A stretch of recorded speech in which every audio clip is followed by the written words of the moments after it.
guys? You're on the sidelines with the Sideline guys. I'm Derrick. And I'm Chris. Welcome back, everybody. Yes, sir. Yes, sir. Good to see you again, bro. Yes, sir. Good to see you. First time of the new year. It's amazing. Yes. This is this is our start of a new season. Yes, it is. Yes, I don't think this is what season 5, maybe somewhere in that range. But we're getting up there. Yep. We're finally getting up there. So, yeah, man, this is gonna be a good one. I'm gonna let you take the reins on this one because you did everything with it. So I don't wanna take that from you. So go ahead and do your thing, bro. Thank you, man. I appreciate you giving me my baby to give forth to the people. Yes, sir. I thought there's no better way to come back for the new year than to recap the year that just ended. Yeah. We got a whole bunch of things to talk about, things that happened even before we got together on the sideline, guys. Yes. So Yes. there's so many things to potentially talk about. I'm looking forward to it. So we're not going to get into our picks from last week until we're finished up. We're going to be starting our 2021 awards, man. Yes, sir. Feels good to do them on this show. I always do them on my other show. Yeah. But once a year we get to do them on this show. So Yes, sir. there's a whole bunch of different categories. A whole bunch. I want to by the end of this show, I want to really think of some names for these like awards. Like I want them to be every year have the same name, and I know you know what I mean Yeah. by that. But I we'll got we'll you. get into that more a little bit as we get started. So I think it's only right we start off with some combat sports coverage. Obviously, Yes. we touch on that show very often, and it's my specialty. So I'm looking forward to this and hearing Yes, what you sir. think as well. Yes, sir. So why don't we start off with our 2021 Male Fighter of the Year? Ooh. You want to go first? You want me to go first? I want you to go first. I want to see where you go with it. All right. So my male fighter of the year is one of my favorite fighters, Kamaru Usman. Awesome. Yeah, powerful. I don't even know if I really need an explanation for it, but just he gets better every fight, and it's scary because I mean he was like really good like 3 4 years ago, and to see the progression along that journey, scary, bro, scary, Yep. scary. So yeah, he's my favorite fighter of the year. Awesome. My What I male found so fighter of the year. My cool, bad. what I found so cool about this year for him too is, like you said, just the way he leveled up, meeting up with Coach Whitman and working throughout the whole year. Yeah, Two big title defenses most against definitely. what everyone was saying was his biggest opponents in that division. And Mhm. looked even better than he has ever has. Yeah, Got to especially give it against to him. Burns. Yep. Especially against Burns, his own friend. Exactly. His own teammate. And you could tell there was a lot of energy and emotion going into that one. Yeah. And you by the end you could see the big brother was always the big brother, and you kind of Oh yeah. it played out who that was. Yeah. But just super cool to see. First guy to ever finish Jorge Masvidal with a knockout. Yeah. So just so many things to credit to him this year. I didn't give it to him because I knew you were going to give it to him. He it's rightfully deserved, honestly. Yeah, man. Definitely, I would say if there was a most improved fighter of the year award that we were doing, which we're not, I think he's also in that conversation Yeah. too, You could which say is that. surprising for a Yeah. champion.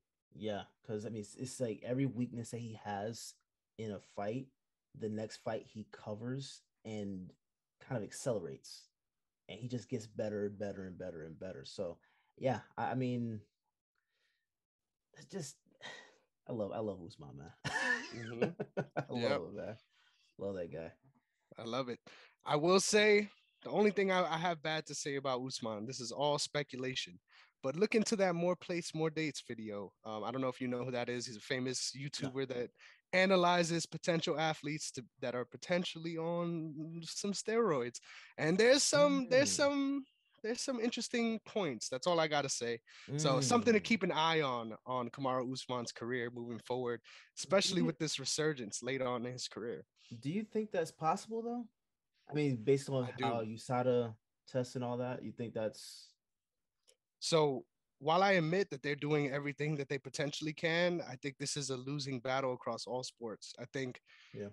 the testing is always 20 or so years behind. I Mhm, think mhm. there's a lot of people that are using that they don't even know to look for these substances. So you can't say 100% whether or not this is happening, obviously. But I think it's very hard in today's sports culture to believe that anyone is clean. And a lot of people find that very hard to believe. But that's just the stance I take. So interesting little side note for Kamaru Usman there. That's interesting. There's a lot of things, whether it's body acne, Mm-hmm. the presence of his cardio changing. You saw early on in his career, he had trouble in some 3-round fights and now 5-round fights, no issues. Mm-hmm. Obviously that's all anecdotal, but there's an interesting argument. That's all I got to say. But That our is fighter of the year, we can't take our fighter of the year award. For Derrick, it goes to Kamaru Usman. Yes, sir. But all right, for me, probably not what anyone's going to expect. I'm going with a heavyweight, and it's not the champion. His name is Ciryl Gane. Now, I know so many people are going to be surprised by this. I'm not. Mm-hmm. I get it. Man. Honestly, if Charles Oliveira would have fought again, I think I would have leaned more towards him. For me, you have to fight 3 times in the year in order to even be considered, in my opinion. Yeah. But going from, he was a ranked contender, but fighting Jairzinho Rozenstruik, who I think is a really solid contender in the heavyweight division, and making it look easy across 5 rounds, went the decision, and did it again against Volkov, Alex Drago, and then finishing the KO King in the UFC, Derrick Lewis in his hometown, which was came out to still tipping. Everybody thought Derrick Lewis was walking out. Like, that was the biggest troll, whether or not it was intentional or not. That was the biggest troll this year. I loved it. It was in his hometown, and then goes out there and knocks him out too. Like, you can't ask for more than that. Yeah. Just the dominant performances on top of, now you see him getting some finishes on his road to the belt, which is amazing. Yeah. And this is honestly one of the biggest fights coming up in 2022 that he has with the unification belt. I think it's so dumb that they even made an interim title, but you can't blame Ciryl Gane for winning it. You know what I mean? You could blame the UFC for making it, but you can't blame him for doing what he had to do and beating the guys in front of him. So that's my reason I'm going with Ciryl Gane this year, man. Look out for him next year. I think big things are on the horizon. Yeah, that interim belt is almost as useless as the BMF title. Mm-hmm. I never liked it. So it's either you're champ or you're not. And the saddest thing about it is, like, it's so blatantly about contract disputes, and the fact that they made that title within 6 months of him winning it is disgraceful. Like, there's no reason to do that ever. And then, oh man, just the storyline of his representation as far as his manager works for CAA, which obviously is the rival to Endeavor, which is the parent company to UFC. So there's just so many reasons why they've been having so many money issues, the UFC and Francis Ngannou. And the fact that they went that route is so sad, but we still get a little bit more added stakes to an already huge fight with a crazy storyline. So can't complain too much. Let me ask you this real quick. It's kind of it's got nothing to do with the awards, but this week Logan Paul challenged Dana White to basically look after the fighters, and if he did, he would retire from boxing and sign a 1-fight deal to fight Masvidal in the UFC. What were your thoughts on that? It's literally that meme where it's like when the guy you hate the most says the most impressive thing, like that. That's exactly how I felt. I think this is a conversation that has been needed to be had for years. And anyone that'll listen to me, I've done entire PowerPoints. I've gotten my degree talking about this stuff. I think what he says is 100% true, as far as they could, all the things that he's asking for, they could implement and still make tons of profits. They're not going to do it though. They're going to continue to, for lack of better words, get away with what they are allowed to until something happens with legislation, which it really sucks to watch. There's no comparison as far as major sports right now, where the athletes are stuck in their bronze era. This is the if this were happening in football, or if this were happening in basketball, baseball, it'll be such an outrage, literally such an outrage, and there'll be strikes. It'll be shut down within minutes. So the fact that there's been some rumblings as far as trying to create a fighters association, etc.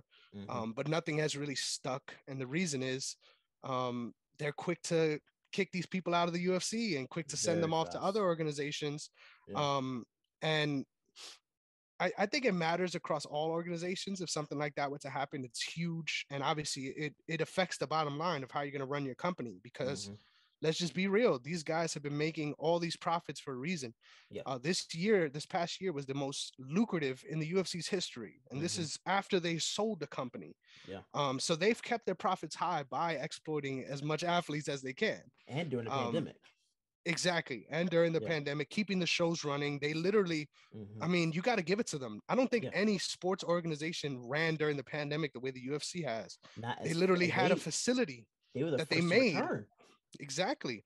And they had a whole facility that they created on their own, literally just to house these events. They don't go international anymore. There's a couple of events where there's actually a gate and people are allowed in, but the rest of them are all at their basically home headquarters at the Apex. Yeah.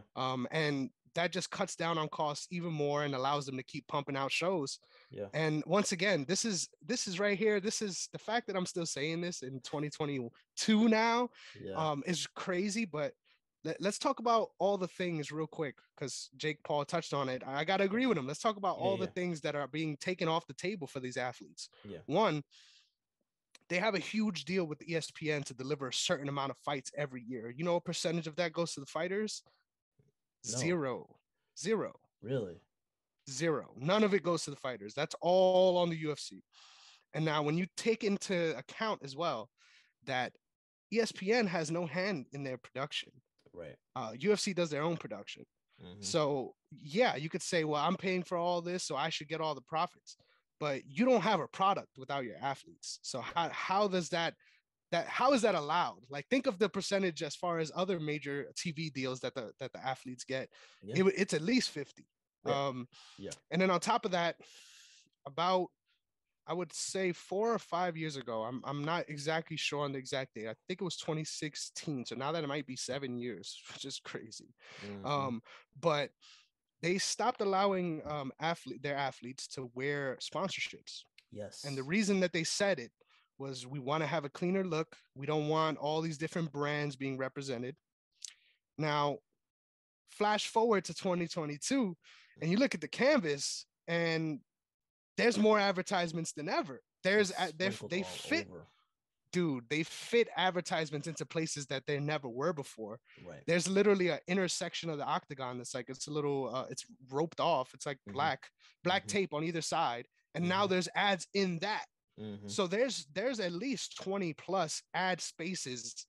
0% of that goes to the fighters. That all goes to the UFC. Yeah. So once again, they're finding every way to cut off potential revenues of income for their athletes, and finding every way to get more income for themselves. And just to top it all off, they just announced today that they're raising the prices for pay-per-view up to $75 each. Now, once again, nickel and diming. Too much. Exactly. Nickel and diming your fan base, pinching pennies everywhere you can to not pay your athletes and make as much profits as possible. I mean, as a business, it's hard to hate on what they're doing. Yeah. But as anything other than a capitalistic force, they're a terrible company as far as what they're doing and how they're taking care of their fighters. I agree with Jake Paul, sadly, and I hate that I'm there. Yeah. Yeah, but I mean, what's the reason for raising the pay-per-view cost? I mean, we're not getting anything else. They're not going to give us anything. There's no other reason other than just to make more money, after they just came off a year that they admitted themselves they were the most profitable ever. So wow, their greed is never ending. And honestly, I won't be surprised if it gets to a point where it's about $90 in a couple of years. And it's like 100. Like you said, what's the difference? Because I mean, the thing about it though is, like, I think gone are the days of the excuse of this being a young sport. The UFC has proven that they are one of the biggest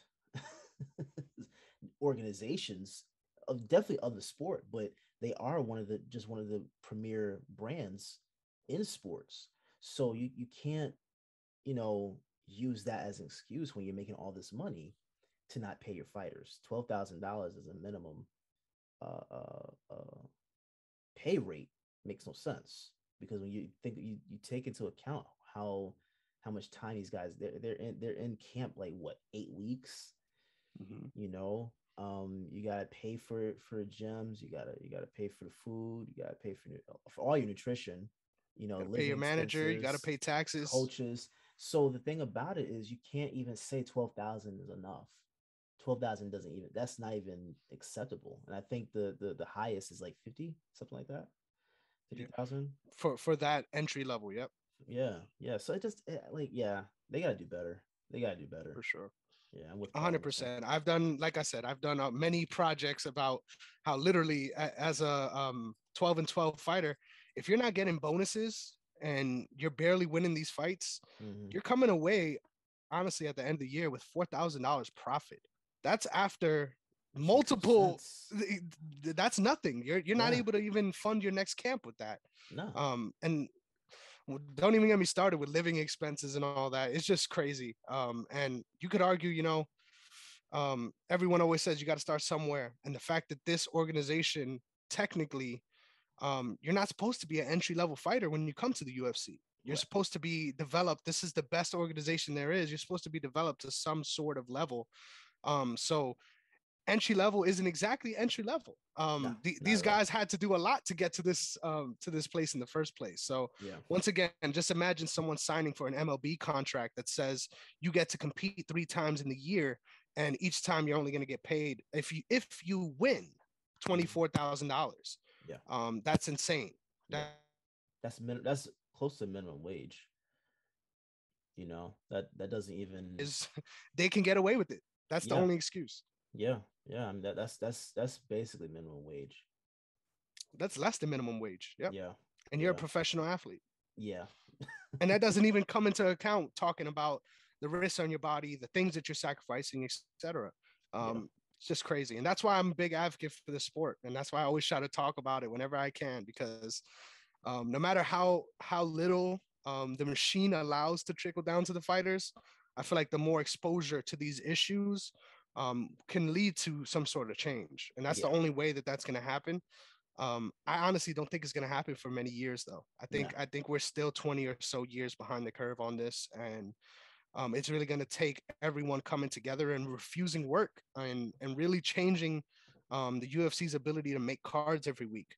Yeah. Because right now they can pick up whoever they can that's second rate and fill up a card like they do every week. It seems almost. Mm-hmm. But at some point, there has to be a point where these fighters come together and say, we need to collectively take away the power from the organization and stop this, Yeah. so that a conversation can be had. Because right now, there's so much propaganda and so many media tours that Dana White goes on to try to make it seem like it's different than it is. Mm-hmm. But it's all fake. And the fact that managers are also in cahoots with the UFC just adds to this even more, because Yeah. they're getting these ridiculous rates of money and they're grateful for it. They feel like they were put in the best position by their managers. Meanwhile, they were handpicked from the beginning just to make some money for the UFC. So Yeah.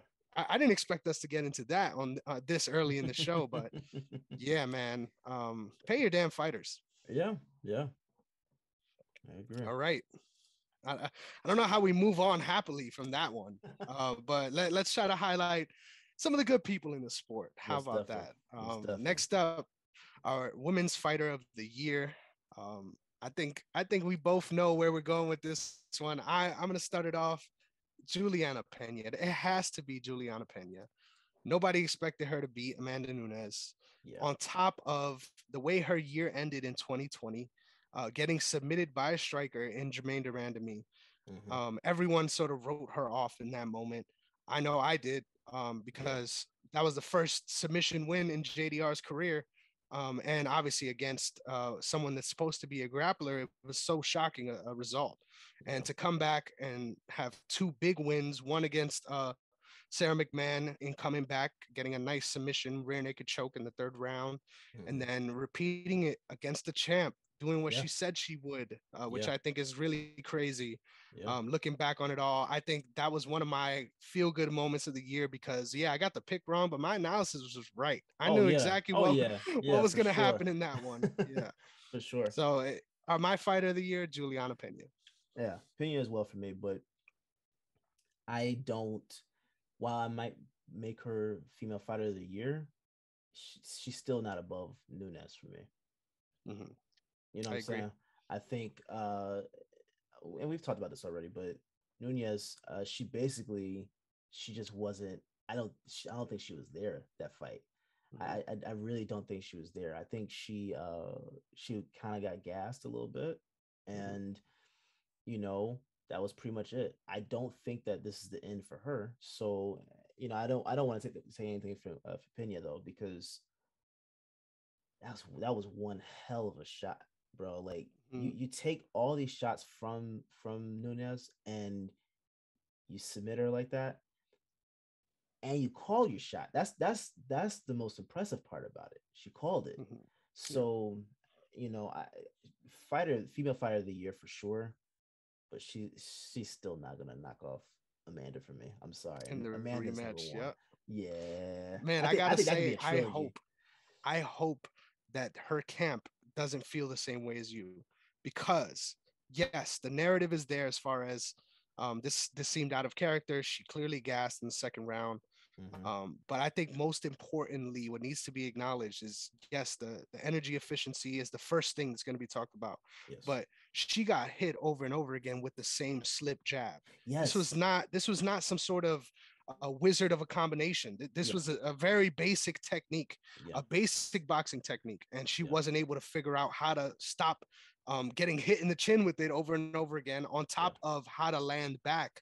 Yeah. And in the thrill of the moment, it seems like that makes a lot more sense. Mm-hmm. But when you're looking at it in hindsight, you as a coach, you have to be kicking yourself for that. There's no Yeah. way that you would feel comfortable with your athlete performing that way. So Yes. I really hope that they're analyzing it in that route and not just Yes. saying, we slipped on a banana peel. No, this is clearly what happened, Yeah. and a lot of your energy was sapped because you were getting hit in the face. So Yeah. um, once again, just so many parts of the reasons why I love combat sports. There's the sort of superficial layer, and then Mm-hmm. you could really go deep and really analyze these things. So, just I agree. I don't think when they fight again that Amanda's gonna lose. I'm 100% will pick her again. Yes. But if those issues aren't addressed, I think it could be literally the same exact fight could play out, and I really Mm-hmm. wouldn't be surprised because this has happened to her before in her career as well. Yeah. Yeah. Yeah. Gassing out and losing by submission in that way. But yeah, Yes. when she's on her A game, I agree. Amanda Nunes is the best women's fighter in the sport, hands For down. sure. For sure. hmm Some other names that I think fit in this category, you also could give a shout to Rose I, Namajunas. I almost said her name too, but I was like, nah, I can't. I just can't. I can't do it. 2 times. Yeah, 2 times only. Yeah, that Yeah. was a big issue for me Yeah. too. Yeah. But that was another little shout I had as potential women's fighters of the year. Most definitely. So yeah. And did you have anything else to say on that? Nah. Nah. Nah. Nah. Nah. All right. Now this one I'm excited for because there was so many things to pick from, like Yeah. so many things. I'm interested to see where you go with this one. Knockout of the year. What do you got, man? Kamaru versus Masvidal, and not just because of the back and forth and in the fight, but when you actually slow that knockdown, I mean that knockout, you slow it down. Mhm. Masvidal's braid pattern was in his sweat, so like his sweat is flying off his head. Is his whole braid pattern right there? It's And crazy. not just that, he slept him standing up on his shoulder, like he's laying on Usman's shoulder asleep. Before he hits the ground. Yep. The ground. So yeah, just and it seemed like it came out of nowhere too. So Mhm. Usman Masvidal, knockout of the year for me for sure. Man, yeah, biggest card back too. First one opening up back for the Yes, fans. yes, Man, just a the lot way of the first energy. fight went too, I didn't Mm-hmm. expect that second fight to go that way at all. Yeah, Um, I was screaming, man. I Yeah. agree. It was a big one, a big moment, Yeah. and I would say sports photo of the year as well. When Oh you see yeah. that photo with the cloud of sweat, just being shot off of Jorge Masvidal's head, crazy. I agree, man, and just the surprise factor of it too. I didn't expect that one at all, but I gotta go with hipster pick because I knew you were gonna pick that too. And I'm gonna be real. I'm gonna be real. There's too much crazy shit that happens in Yes. this sport Yeah. for me to feel comfortable giving the knockout of the year to overhand right. Like, come on, no. Hey. We gotta get something crazy in here, man. I know where you're So going.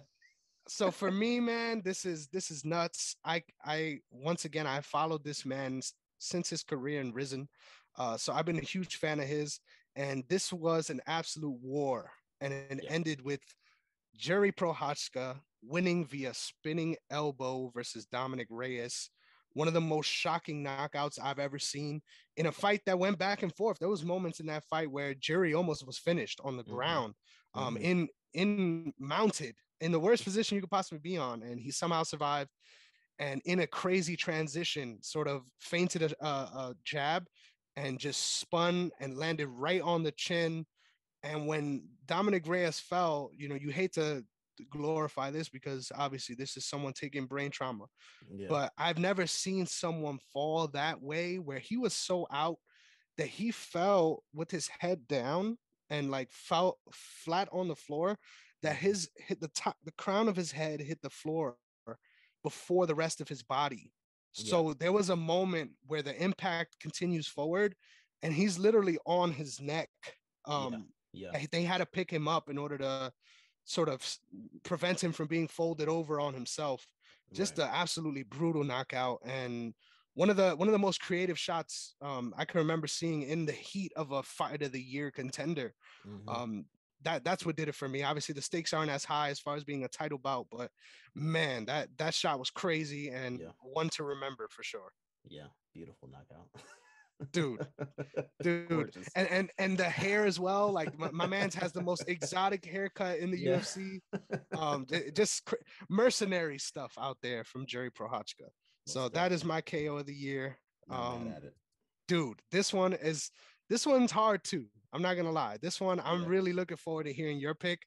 Submission of the year. So I'll start off first. I just want to say, poor Tyron Woodley, man. This man's on everybody's highlight this year. My submission of the year goes to Vicente Luque, someone who is not very popular in the MMA Yeah. space, I will admit, but Yeah. one of my favorite fighters in the entire UFC, the silent assassin. I've been following his career since he made his debut. Mm-hmm. Also came up in that same camp Yeah. that Kamaru Usman is originally from. Yeah. And man, this fight was crazy. Tyron Woodley came out invigorated, which I think is the huge thing to speak about in this fight. He Mm-hmm. came out throwing bombs, which is something we haven't seen in multiple fights of Right. his before this one. There was a moment where Vicente was cracked. He was hurt on the feet by Tyron, and he was able to regain his wits and then eventually land his own shot on Tyron, which has been a trademark of his career now. He gets into Mm-hmm. these firefight type fights and then ends up landing one good shot that disorients his opponent just enough for him to land the submission. He landed this same submission this year on Michael Chiesa as well. Yeah. The Darsh Choke, a very nice submission that is not very orthodox. You don't see a lot of people landing this because it's hard to get someone doubled over in that position in order to start the submission. Mm-hmm. Just a beautiful way to wrap up a fight that was so chaotic and so crazy. There was so many moments where you thought maybe Woodley got this, and then Yeah. to be able to pull it out at the end like that in that kind of fashion. I had to give it to Vicente Luque on this one. Yeah. That was up there too. I actually went Munez versus Souza. Um, Mm-hmm. especially for how that went. That was the first round, right? Mm-hmm. First round of the fight. You still, I mean, it's not like anybody's actually tired. Yep. And got Souza right there. So that one for me, that was the reason why I chose that one. Dude, I was so Early surprised to round. see that too, just because the jujitsu acumen. Yes, Um, yes. and Andre Muniz up to that point was very unknown. Like no Yeah. nobody who really honestly, I didn't know who he was coming off of the Brazilian version of Dana White's Tuesday Night Contender Series. So yeah, and it snapped, dude. It sounded like someone was biting into an apple. Like it was so loud. Or someone snapped a carrot. Just you hear the bone break, and then the way he looks at the ref, like what the fuck, he wanted to keep fighting, even though his hand was his whole arm was broke. That was a really good shout. I also got to give a little honorable mention here. I'm trying to remember his first name. I'm the worst. Let me pull it up. Rodolfo Vieira is a well-regarded BJJ practitioner, obviously coming from that more grappling side of things, but he made his UFC debut, did all right in his first couple of fights, and then ended up losing via guillotine choke against someone who is not a submission specialist whatsoever. The story of that fight was finding himself in a gas position and ending up sort of panic tapping to a choke that otherwise you could imagine he would never end up in at all. But sort of got beat into that submission. So got to give Anthony Fluffy Hernandez his flowers, because nobody expected him to win, let alone to win like that. Huge submission. But once again, our winners this year are super solid, man. Some really devastating submissions for sure. I wanted to choose Luca versus Willie too, but I didn't. I've been on top of Willie for the last 3 weeks, so I'm gonna leave him alone. Let me leave him alone. Yeah, that was a tough one. For that reason, I was thinking of going with the Chiesa one, but I was like, no, this one was way more impressive. It's more impressive, yeah, for sure. Crazy times, man. And the fact that you kind of saw how quickly the torch got passed from Woodley's position.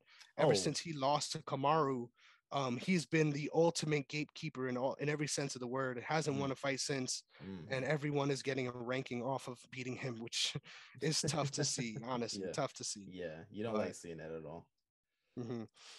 But shout out to him. He's still finding a way to keep his name relevant, regardless if it's for the worst absolute things in the world. I will not be surprised if we see him in another crazy celebrity boxing match against Le'Veon Bell or somebody like that. Antonio Brown. He's a free agent. I'm not watching it. Pay with it. Yeah. I'm not watching it. Because I'm going to tell you what, if Woodley gets slept by Le'Veon Bell, first off, it was already over from getting slept by Paul. But you get slept by Le'Veon Bell, who's not even a boxer. Not even nowhere near. I've seen his little highlight. That's a low light. Yeah, low light. All he's doing is hitting mitts. He's hitting mitts like Stephen A. Smith was. I don't want to see that. Oh, that video of Stephen A. Smith is gold, brother. Gold. Tyler Hero just came out with one today too. I'm gonna tell you right now, it looked the exact same as Stephen A. Smith, and this is the only celebrity fight I want to see. Tyler Hero versus Stephen A. Smith. I want to see it just because it looks chaotic just from those two videos.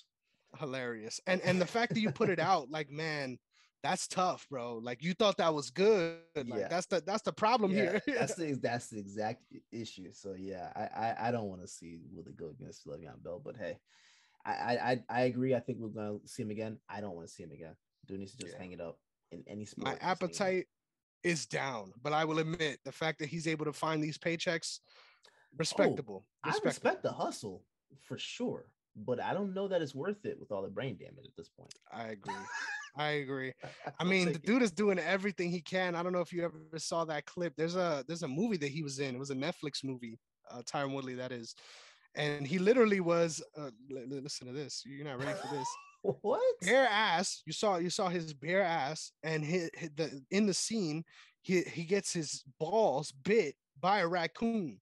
This is the level of Tyron Woodley's career in 2021 into 2022. RIP to that man. That's all I gotta say. Everything went downhill. Everything went downhill. Yo, Usman, you need to apologize to this dude, bro. Like, this is horrible. And the saddest part about it too is on that run when he was facing Woodley, he's like, I look up to this man. Like, this is like fighting my older brother. And now look where we are, man. It's tough. Now you're getting your balls bit by a raccoon. Yep, for a paycheck. It's tough. Paycheck. Hey, man. It's tough. Them checks better be good, bro. That's all I gotta say. That check better be nice, bro. That better be real nice. No. Feral animals in the nether regions. No, thank you. No, thank you, sir. No, Hilarious. that's not it. The absolute state of Time Willie's career. But we'll leave it at that.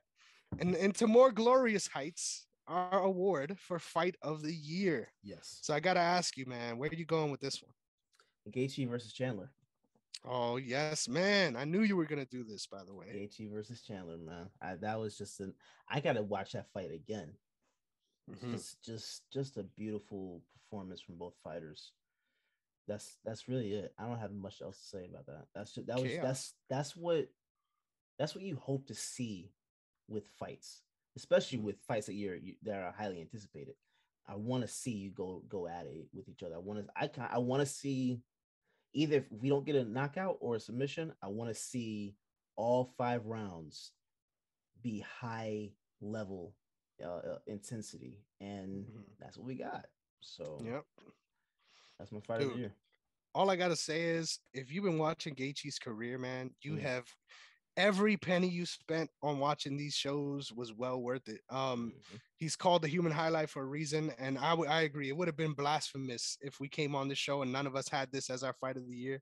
Yeah. Just an absolute chaotic fight from the start to the end. There was some moments where they were both just like, okay, we're tired, bro. Like, hold on. But in between those moments, I think I agree, man. This was, and the level as well, as far as both guys rocking each other bad. This fight was so good that there was a fight of the year contender right after this fight, and the crowd was silent because they couldn't handle it. It was too much. Crazy times, man. Yeah, that was a good fight to lead into another fight that was just as great. So crazy. Yeah. I agree with you, man, but I had to go in a different direction. Now I know this one, it might be surprising to some folks, but as far as a 5-round fight that was competitive throughout, with crazy shots being landed for both guys, I went with Peter Yan versus Corey Sandhagen for the interim bantamweight title. Now, once again, he lost his title for kneeing Aljamain Sterling in the head illegally. And we'll get that rematch coming up very soon in the first quarter of 2022. But just a absolutely beautiful display of martial arts. I thought that these guys were the best in the division before they even joined the top 5. I knew both of these guys coming up were going to eventually be at that championship level, and the fight played out that way. I think early on, you could give the early rounds to Sandhagen, where he was pressing with the jab and doing a great job landing and pushing back Peter Yan. But Peter Yan is more so than any fighter I can remember in recent memory. He takes away guys' tools just through relentlessness. After the 3rd round, there hasn't been any fight that has been competitive, because he just puts it on guys, and they can't keep up with him in that way. And one of the signature combinations that he landed in this fight, he landed a 1-2 and then a wheel kick that dropped Sandhagen. And this is against someone that's 4 or 5 inches taller than him. So to land a sort of shot like that, just crazy stuff. And faced adversity too, man. This wasn't an easy fight. This was a back and forth fight. Awesome stuff here. And the only reason I gave it over Gaethje and Chandler was, one, I knew he was going to be in there. I knew you were going to pick it. But 2, because this was the same sort of level of action, but for 5 rounds. This wasn't a 3-round fight. This was a full title fight, and we had that same level of intensity. So awesome stuff, man. Most definitely. All right. Now, our last UFC award, we have 2021 Best Sports Moment in the UFC. I'm going to give you mine first. I honestly was trying so hard to not give out multiple awards to the same person, but I can't, man. I can't. There was no moment bigger than this, in my opinion. Juliana Pena with that submission over Amanda Nunez. I had to give it to her just because, obviously, the gravity. We already talked about all the reasons why that was great, but just improbable, impossible, and she made it happen. So once again, my best sports moment goes to Juliana Pena. Yeah, I'm going to do one that is going to probably shock you, but it's a personal one. This one is more so from the heart, okay? Dustin Poirier beating McGregor. Nice. I like that. Yeah. I've been one because that was not only retribution for him, but being able to get into the title picture, even though he didn't get the championship, being able to get there after waiting for so long, and just the fight to get to that point for him. Because I remember like 3 or 4 years ago, like him talking about it, just like the time is coming. It's I even tweeted him before. I was like, "We're gonna see you get a title shot," and he responded. He put these two lines. He's like, it's that close. We're getting there. I'm like, all right. So for me, that just on a personal level, just being able to see him get not only the revenge on McGregor, but being able to do it in a dominant fashion. Even though McGregor broke his ankle, he was still losing that fight anyway. there was no way he was gonna win that fight. So I just being able to see him be able to evolve, especially over the last 2-3 years, where he's just put everything together and got on this journey. So yeah, Dustin Poirier. Dude, I like that a lot. I think that was one of the more underrated wins of the year. Yeah.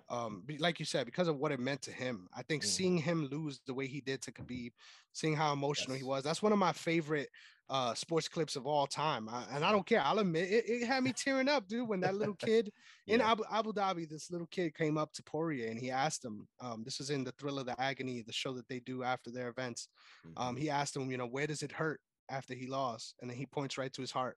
And man, like that's just another level of when you really see the sort of effect of what these guys go through, and then to have that sort of triumphant win. I agree. I hate that McGregor broke his leg in that second one, because the narrative somehow became in the first one that he also had a freak loss somehow, which makes no sense to me. He did everything he had to do as far as literally injuring the leg before that happened. So that was all Dustin Poirier, especially the first one. But yeah, I don't mind that at all. That's a great pick. Yeah. So. All right. That wraps up our UFC awards. I'm excited to transition into our NBA coverage. Yes, I know we don't talk too much about the NBA here, but I'm excited because I was thinking about it. After NFL playoffs are done, we got only the NBA to talk about. So I'm actually excited for that too. We're going to become more of an NBA show. That's it. Yep. Exciting times. I'm interested to see how those episodes are going to be playing out, because we can't do picks, dude. There's too many games. Like, we're going to have to figure out some fun stuff to do for sure. Maybe like the marquee matchups or something like that, but nothing like what we do for NFL. But so many more segments. Like, there's going to be so many more segments we can talk about, which I love. Oh yeah. Y'all going to love what we have coming up. For sure. So it's only right that we start off with our 2021 best sports moment in the NBA. I'm gonna start this one off. Yeah. This one, I'm not gonna lie, I filled in out of all the NBA awards, I filled this one last.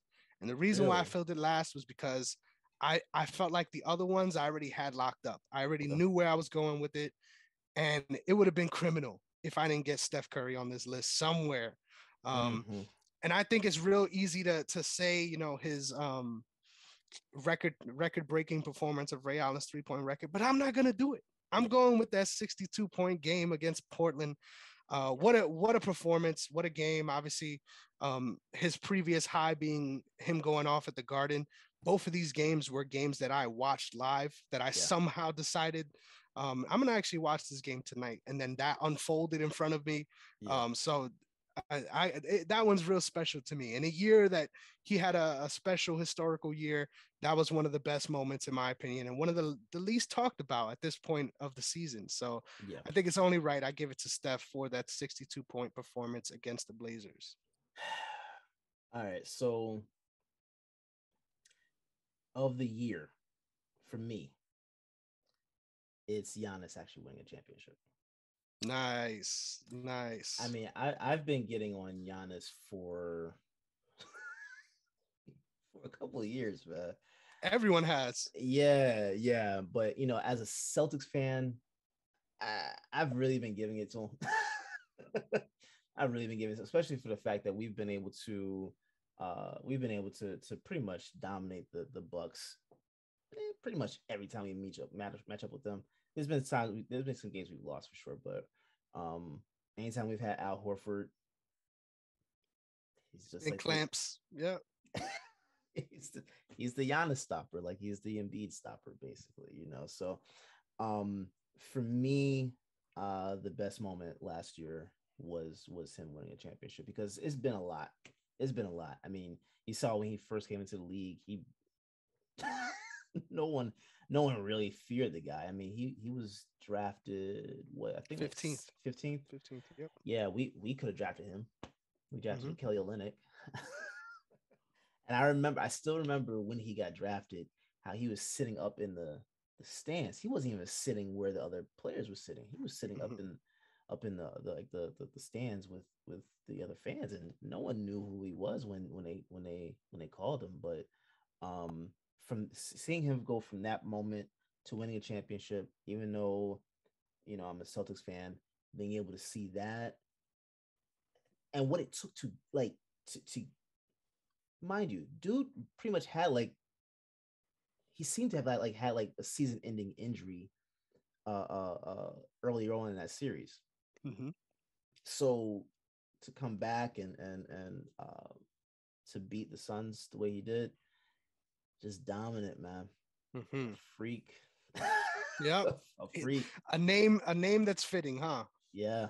So I gotta give it to him. Dude, I love that you put this in here. I just want to say it also couldn't have happened to a better person. Yeah. Just to quickly talk about this, I really I encourage all of you to go check out Adrian Wojnarowski's 4-part piece into the draft of that year. Yes. And sort of all the talk about Giannis specifically. It was one of the most fascinating basketball sort of docu-series that I've ever listened to. Really cool stuff, just as far as finding out more about Giannis and where he came from, his parents, African immigrants that lived in Greece, trying to find any way to make ends meet. There's stories of him going from practice straight to literally being a panhandler, a salesman on the street, selling watches, selling whatever he could sell in order to get some money to bring home back to his family, for his 3 brothers, for his parents, obviously. Just crazy story of success for him, and the way he grew as a player, where nobody was expecting him to. It's super fast, man. It just really shows, when you have that level of, I guess, modern technologies and best practices, and that meets a certain level of athlete, there's just so many special things you could do. And the fact that he wasn't a lifer, as far as being someone that played since they were young, he really found a way to pave his own way and really become one of the best players in the world. So I agree. He has a great basketball mind too. I saw a clip of him about 2 or 3 weeks ago. I think this took place probably about 2 or 3 years before he got drafted, where he was basically coaching a basketball team. And I don't know where this was. I'm assuming it just had to be over in Greece, but being able to see how he was just interacting with the team and directing players and everything like that. I don't know if he is going to get into coaching. I don't know what that would look like for him, but seeing him do that at a young age, it intrigues me to see what's going to happen for him after he's done playing. Because if he does become a coach, I would like to see what type of coach he becomes. For the most part, you see a lot of the better coaches that are former players are point guards, but technically he was a point guard. Yeah, I was gonna say. You see what I'm saying? So there's really something. Yeah, it'd be very. I was gonna say there's really something there as far as players that were forced almost later in life to just adapt to a new position, because like you said, he wasn't that tall to be a forward when he first started playing. So he had those guard skills and developed in that way. I didn't know about that. That's fascinating stuff. You don't really see top level players like that making that transition to coaching. Which I think is fascinating. So that'll be really cool, man, if that storyline plays out too. Yeah, it would be. Well, all right. I think it's hilarious. I'm gonna let you go first on this next one because you just tipped my hand a little here. But our 2021 Player of the Year, man. There's a lot of different angles you could go with this one. Very much so. But I'm giving it to Giannis. Yes, sir. So am I. Our first unanimous decision here. Basically, just everything that I said already. This I don't know how you can give it to anyone else. Mm-hmm. I think was what I find interesting, because this is actually what kind of annoys me about mainstream media, is when a guy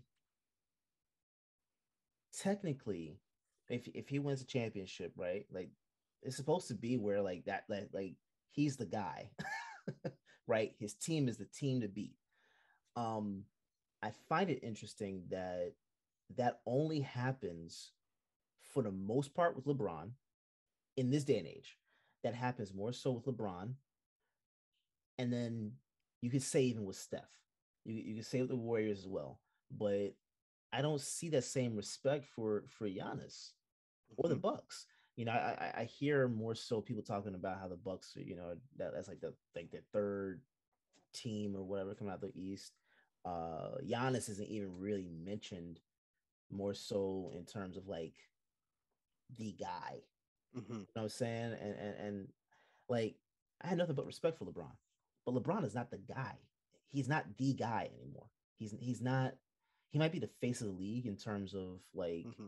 who's the most recognizable, or most popular. But when you're talking about like the guy, it's not LeBron. It's not LeBron. Mm-hmm. You could say it's KD, you could say it's Giannis, you could say it's Steph. I'm fine with one of those three, but it's not. It's not LeBron. I agree. And I So feel like it's been that way for some time now, yeah, which yeah. which is really fascinating. I agree. I think it's the son really about the market he's in. I think that really lends to that disrespect. But I Yeah. agree with you 100%, man.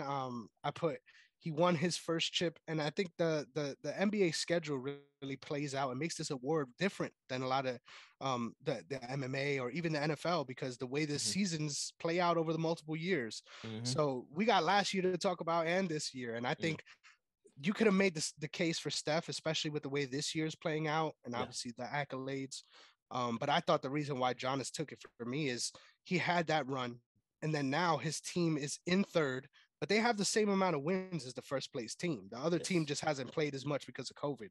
Yes. So you can't say as if it was a flash in the pan or you Mm-mm. it isn't continuing. No, they're a team that's going to be around at that championship level for a very, very long time. Yeah, and I used to say about Giannis, like I didn't think that he was going to win a championship until he developed handles, almost like Mm-hmm. AD, you know, and he just he I can't say he has handles like AD, but he has his handles are serviceable. But I think what helped him is that he's confident from the perimeter, Yep. and people still leave him open, which I don't understand. Yep. I don't get that. So he found a way to not just do the bully ball where he's just charging the lane and dunking. He found a way to complement his game. I still think that in order to extend his career, it would be smart to develop those handles, and really work on those over the course of the next year or two, because if he doesn't do that, like my fear is that he's going to end up getting injured, like really bad, to almost to the Mm-hmm. point where like Kawhi, how Kawhi is basically like, I don't want to call him a part-time player, but basically since he got injured in San Antonio, it's been like it's that load management type of thing. Same thing, Yep. like almost Kimball Walker too, but Kimball's got arthritis in his knee, so Mm-hmm. it's that type of schedule is what I'm afraid that he's going to be on if he keeps doing that. Mm-hmm. You know what I'm saying? So Yeah, I agree with that. I think it's been fascinating too that, as you mentioned, that he's been going out more in the perimeter, getting comfortable doing face ups, things like mm-hmm, that. I think mm-hmm. that also has made his bully ball even more dominant, It because has. now there's a lot. There's two levels to that. You can't just only play the paint like you were saying and just leave them open. I think a lot of people are hoping that there's that phenomenon where a shooter is developing where sometimes you're covering them and that's more natural for them than being open. Oh So yeah, I know why that's still being sort of targeted as far as defending him, where yeah. guys are like leave him open but be there in the lane, Mm-hmm. so that you're at least putting a hand up still, but you're we would rather that than him driving to the basket, which is crazy because he's pretty effective from there. He's always been he hasn't always been over 30, and he has been in the last couple of years. So and in the higher 35% range than I ever thought he would have got in all honesty, because of how broken it was early on. The way he would shoot, exactly the way he would shoot was pronounced. Like you would notice that. But crazy the leaps that he's made, and like we said, he's nowhere near done. Just hoping that the injury bug stays away. Yeah. All right, it's definitely too much. All of the Jonas love here. Now it's only right we move on to another category that he could most likely win. So I'm interested to hear your answer. Dunk of the year. This was hard for me, man. But the one that I picked on, man, I am so confident after making this pick. Anthony Edwards over Yuta Watanabe. Do you know what dunk I'm talking about right now? That's the same one I chose. That's the one, yes, sir. Man, that was so like just a grown man dunk. A couple of things going right. And it could have been literally that Vince Carter dunk where he's jumping entirely over him. One of those just get out of the gym moments. Just angry rack attack. And Anthony Edwards, man, he's smooth on the perimeter. And when you have that level of athleticism, just let that guy go, man. Let that guy go. Don't contest that shot, man. Yeah, man. I think if I'm not mistaken, I think during that game, before that dunk, he wasn't having the best game. You know, and to not only get that dunk, but that's a career highlight for him in his rookie season. It's just, I don't even know why Utah went up. Yeah, because he was halfway down already, like before he even. Yeah, I don't even know why he contested. Man. I would have just moved out of the way. Literally, that was the dunk of the year for sure for me. I mean, and there's been some good dunks, especially Ja Morant. Ja Morant has had some amazing dunks. But yeah, and Miles Bridges too. I don't want to forget him. Yeah. Last year he went crazy. Yeah, man. Yeah, Anthony Edwards, that one, he won that one for me. Dude, for me, contact dunks give you so much more points than those open lane break dunks. Don't get me wrong. I agree with that, though. There's been a lot of plays from that Hornets team that all you see, and I love the way they do their camera work because they go all the way out and you see the whole crowd. Like they let you see the entire reaction. Yeah. And that guy goes soaring. Like his head is at the rim. You love to see it. I agree. There was a lot of things to pick from, but with a contact dunk like that, where you're putting a guy through the rim, it's a no-brainer for me. Yeah, Jaylen Brown even had a couple last year. I think one was over LeBron, which was a poster. So, my favorite brand of posters, by the way, LeBron posters. People love to act like they don't exist. Oh, we like Jaylen and Tatum. They both have one on LeBron. If I'm not mistaken, it might be two. For Jaylen. Jaylen got one over Giannis. Robert Williams got one over Anthony Davis last month too. It's just beautiful. Just beautiful, especially against that team. Literally, yes, hilarious. Another underrated genre of favorite dunks. Whenever I see KD get put through, that man gets posterized by everybody, bro. Everybody in the league dunks on KD at some point. I gotta give it to him. He keeps going up. He keeps going up. I don't know why. I like that's look. I know some people might actually get a clown for it, but I can actually respect the contest. I can respect it because there's a chance. There's a chance you can make that block, you know. But especially with that height. But Utah didn't have that. Yeah. He didn't have that. Yeah. I don't know why he did it. That would have been one. I'm like, all right, you got it, bro. Like, there's no way. Yeah. There's no way. Literally. Nah. That's one of those that you try to swipe the ball as it's going up. You're not jumping up with them. Yeah, crazy. Yeah. I think we picked the right one here, though. Yeah. I like we got some overlap on that one because that was nasty. For sure. Game of the year. This one was really fun for me, man. I had a fun time trying to think of which one I was gonna pick. Which is juice. Do you want me to go first? All right. Juice. Yeah. Oh man, the Giannis love continues, man. This was my favorite game, and I hate to be that guy, but I'm going with the finals game. I'm going with Game 5 of the NBA Finals. Yeah. That game was a roller coaster, man. Yes. It started off, Suns were up big, and then Milwaukee made a run, and they were up 15 in the fourth quarter, and it looked like we were cruising to a Bucks championship victory. And I'm not gonna lie, as someone who admits that I'm not too big of a fan of the Milwaukee Bucks. I'm not gonna lie. So I was rooting for Chris Paul to get his ring. Like I was really rooting for that. Me too. And there was some hope once they started coming back in that fourth quarter. Chris Paul was hitting big threes. Just the momentum was on their side, and you felt Crowder did too. Yeah, Jay Crowder as well. Booker as well, Devin Booker. We can't forget him. He went off for 40 points in that game. Miles Bridges. I mean, yep. McCall. Yeah, McCall Bridges. Yeah, my bad. Yeah, you're good. There was just so many levels to that game, whether it be Drew Holiday distributing. I think he had 13 assists at the end of the game, 27. He was shooting pull-up threes like nobody's business too. Chris Middleton, I think, almost went for 30 as well. Just a back and forth battle between both teams where there was a lot of moments where you felt like it was clear one team was winning. Yes. And Suns had all the momentum. They cut a 15-point deficit in that fourth quarter. And then they give the ball to Booker, and Booker's confident. He's going up. He ends up trapped up in the paint and then gets the ball ripped. And this was also in my conversation for Dunk of the Year.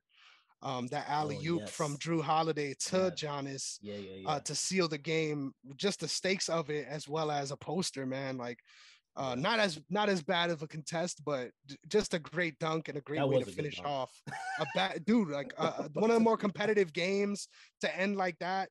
Just crazy. And then the clip of Giannis talking about the play after, it looked like a kid in a candy store. He's like, that was the play of the game. And I love to see it. I was like, yo, for real, because y'all needed that at that moment. You guys you kind of felt it slipping away. So that was a big one, man. And just the fact that it was so competitive, that's what gave it to me. Yeah. I'm going the complete opposite direction. I like that. Yes. Celtics Spurs, April 30th. All right. So Celtics were down, let me see, by 32 points during the first half and by 29 at halftime. Not only did they come back and win the game, but that was the second largest halftime deficit in NBA history. So to come back and they won at 143, 140 at home. We've had a interesting time with the Spurs over the last couple of years.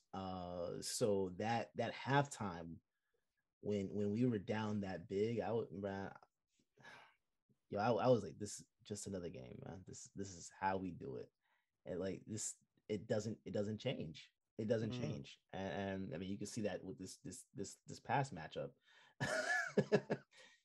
Celtics could have won that. Yep. But it just seemed like, Tatum coming back from COVID and everything like that, getting his legs back under him. But Jaylen Brown, just, I don't know what's been going on with him sometimes. He just has these weird turnovers. But I mean, for that to go against the Spurs, that pissed me off this past game. But this game, April 30th, for it to be that big of a deficit, for that to be the second largest in history, and you come back and win that at home, game of the year for me for sure. Dude, and I think Tatum has 60. Wait, I want to say he had 60 that game. I could be wrong, but I mean it was still a big game for him that day. So yeah, I'm gonna go with that. That was a good game for him. Dude, that was a deep cut, bro. I like that a lot. I wish I had a moment like that to talk about my freaking OKC Thunder, but sadly I don't. I like that though. That's a really good niche pick. I didn't even know that was the record. So really cool stuff there. Yeah. This is my favorite. Well, my second favorite after you find out my new category. the end. But this is my favorite award to draft up because it came from a conversation on this show. I don't know if you remember this. Really? Yes, we were talking about how JaVale McGee doesn't get the respect that he deserves. Yes. Because he became a meme. He Yes. became a meme. He became the Shaqtin' a Fool guy, where everyone just assumes he's a burger and he does a stupid play every game that's going to make everyone on the other team laugh. But in reality, he's a contributing player on every team that he plays on. Yeah. So this award is called the JaVale McGee Better Than Y'all Give Him Credit For in the NBA.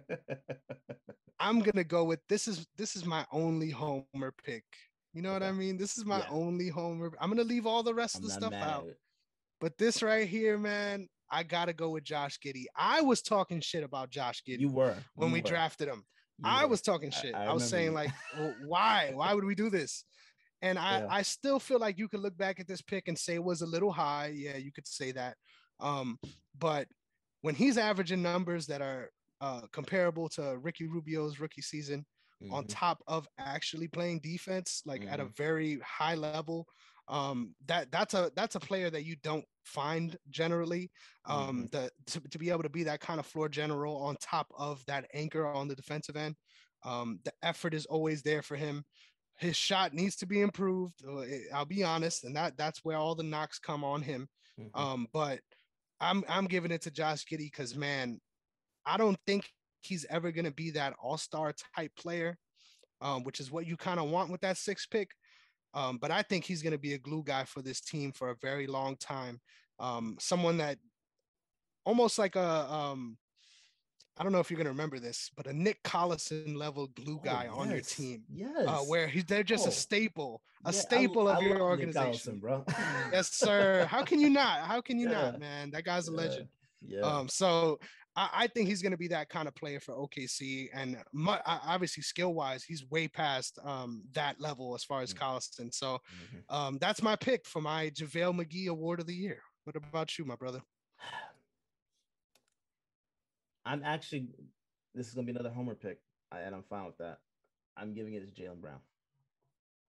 That's high profile right there. I like it. Yeah, I'm giving it to him because I can't begin to tell you how many times I've lost count of how many times I've heard someone say that they need to, the Celtics need to break up Brown and Tatum. And for various reasons. And I honestly don't understand why. I understood it 3 years ago, a little bit, 3 or 4 years ago, but I don't get it anymore because yeah, he has boneheaded plays sometimes, but for the most part, he doesn't. He has more efficient plays than he does boneheaded type of plays, right? And I don't understand how, because it's weird. It's weird. I see how people talk about him being like wanting to trade for him, but that he's not a good fit for Tatum. I don't understand that. They're a perfect combo. It's just, and to be completely honest, this year is a rebuilding year. It's just that we have high expectations, and not only that, but they the way the roster is set up, they can technically contend for a title while rebuilding, and it's very rare we see that kind of thing happen. So for me, when you're talking about JaVale McGee is one of those players that is someone that is he's not appreciated as much as he should be. And to me, I think Jaylen Brown embodies that, where his efficiency as a player is so much better. Like a lot of people just look at the stats in terms of like how much is he scoring. I remember when Kyrie and Gordon Hayward were there, he lost minutes because they were on that team, right? And he was basically looked as a second unit guy. And for the most part, played like a second unit guy, but every time he was out there, he was efficient. So this notion that, he needs to be traded or whatever, I think people need to kill that. Yeah, he has some bad games. Who doesn't? There's not one player that has ever played the NBA that has ever had a perfect career where That's sports, dude. Don't exactly, like, not one player. I don't care who you're talking about, whether it's Michael Jordan, Kobe Bryant, Tim Duncan, LeBron. You don't have these guys. You can't talk about these guys and ever say that they've always had perfect games. That's an unrealistic expectation, and I think that this is what pisses me off about social media in general, is all this type of group think. As soon as, like, a certain amount of people feel this way, that it's the consensus almost viewpoint. And I think Jaylen deserves so much more praise than what he gets, because especially what happened last year, going, like, you now coming out of the bubble to go into where you're having teams that you're having games where there's no one in the arena, right? I mean, he was one of the guys that helped facilitate a lot of stuff that happened for not only the Celtics but for the league. So I think people just need to, show him a little more appreciation. That's what the JaVale McGee award to me embodies. Someone that deserves appreciation for what they do, for what they bring to the game, what they bring to the team. And that's Jaylen for me. Man, and I agree with it. I think the intangibles as well. There's, in this day and age, it's hard to find somebody who wants to take those big time shots. There's star players in the NBA that have difficulty doing that. Yeah. And that is not a problem for this team at all. You got two guys that are willing to do that and welcome those moments. Yes. So I agree with you 100%. I think also he is in my, I would say, top 5 of the what I call the bring your own juice guys. These are people that don't need the crowd like to be turned up. They find it within themselves, and there's been times where I seen him making big plays like that in an empty arena and screaming his head off. Yeah. Because that's just the kind of player he is. So, and once again, shout out to him. He just lost his tooth for the love of the game, just cracked in half, and he's smiling out there. I agree. Just so many good intangibles for him, and a lot of people bag on you guys because it isn't the best year right now. But I agree. I wouldn't be surprised if you guys end up in a deep playoff run out of those last couple of seeds. Bro, I mean, honestly, yeah, for sure. And again, I think this is a rebuild year. Like, it's not like we just won a championship. Mm-hmm. But you're talking about a guy who has helped lead this team to the Eastern Conference Finals 3 years. In 3 years for three out of the last 4 years? 4 years, yep. Like, what are we talking about here? And they were never expected to be at that level after Kyrie left. Yep. Ever. Before Kyrie got there, with just Isaiah Thomas and Marcus Smart and Jaylen Brown and Al Horford, to then go to Kyrie. Now, yeah, maybe we'll consider you guys champion contenders. Maybe we really didn't get the nod back then. So I don't expect it to be where we have it now. Mm-hmm. But don't get on a guy like that. For sure. I like that. A little more high profile than I would go for that award, but I like it. Yeah. I like it. It fits for sure. Yeah.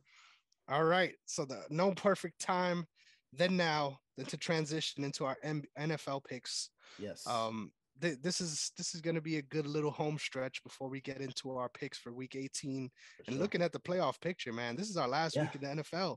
Yes. We've gotten here, the final stretch. Yes. But it's only right we started off with our 2021 best sports moment. Now, I need to explain this one because this one isn't going to make sense. Like, I'm going to say it off rip. This one needs some explanation. Okay. The reason why I ended up going with this specific play is because this team deserves the accolades, in my opinion. Okay. And the play is Titans versus Chiefs. Derrick Henry, the first touchdown of the game. Mm-hmm. Derrick Henry throws for a touchdown. Yes. And no one expected that to happen. When I saw the Wildcat snap, I thought he was just going to run it in. And he ended up getting that passing touchdown. And the reason why I'm giving this my moment of the year was because what the hell? Like, no one expected that to happen. No one expected them to beat the Chiefs after that. Yeah. And they dogged the Chiefs. Like, that was the Chiefs' worst loss, in my opinion. Yeah. And the kind of season that they had in his absence, the fact that with whatever running back committee they could scrape together, that their team hasn't been affected, that you could see in the numbers that their rushing yards since he left has been exactly on par with what they had going on when he was in the game. Mm-hmm. And that's that level of player. That doesn't happen with any other team. Like that, No. even with teams that we were talking about that have great backups, they don't Mhm. get that level of production. Yeah. Alexander Madison comes to mind once again as one of those guys. Chuba Hubbard even as well. Yeah. Where there's still a noticeable difference in those stats when these Mhm. guys are in the game. Mhm. But that hasn't happened for this team, and they've been. I said I dropped a tweet on Sunday. Right before my Ravens just got absolutely destroyed right at the end of the game. And I'm like, this is the most resilient team in the NFL, like hands down. And I gotta eat some crow. I gotta retract that statement. I'm really looking at the way this season has played out. Yeah. You gotta give that to the Titans, man. Yeah. They've been without AJ Brown for many weeks. They've been without Julio for many weeks, without Derrick Henry. They've been and without it's Julio all for the coming. entire season.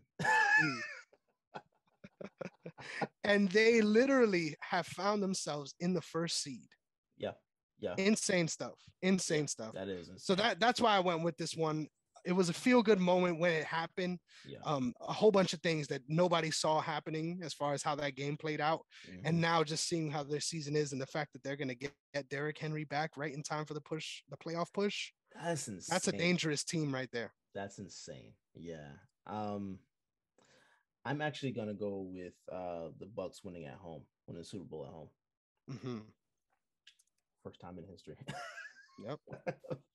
That's the only thing. I mean, ugly game, not from Buccaneers, but that wasn't a fun game to watch. Mm-hmm. But to see that happen, especially with Tom Brady at his age, still playing at that high level, it's just different. That's just different. And LaShawn McCoy was able to get a ring, so another ring. So I'm happy for him. So yeah, I didn't want to do it, but you did it. You gave Tom Brady some love on this show. I had to. I agree, though. The game wasn't the best, but I agree. That's a hell of a feat to do. Yeah. The amount of teams that got put in that position and got their heart broken at home, Mm-hmm. to be able to come out on top. I agree. How do you hard. play at home again after that type of heartbreak? Literally. How do you do that? Crazy. I can't believe old Tom is still out here doing the damn thing, man. Crazy. Bro, it's the weirdest thing. I think he's our league MVP too. I wouldn't be mad at it. Dude, I think he has the best. I don't see how anyone else has a better argument, because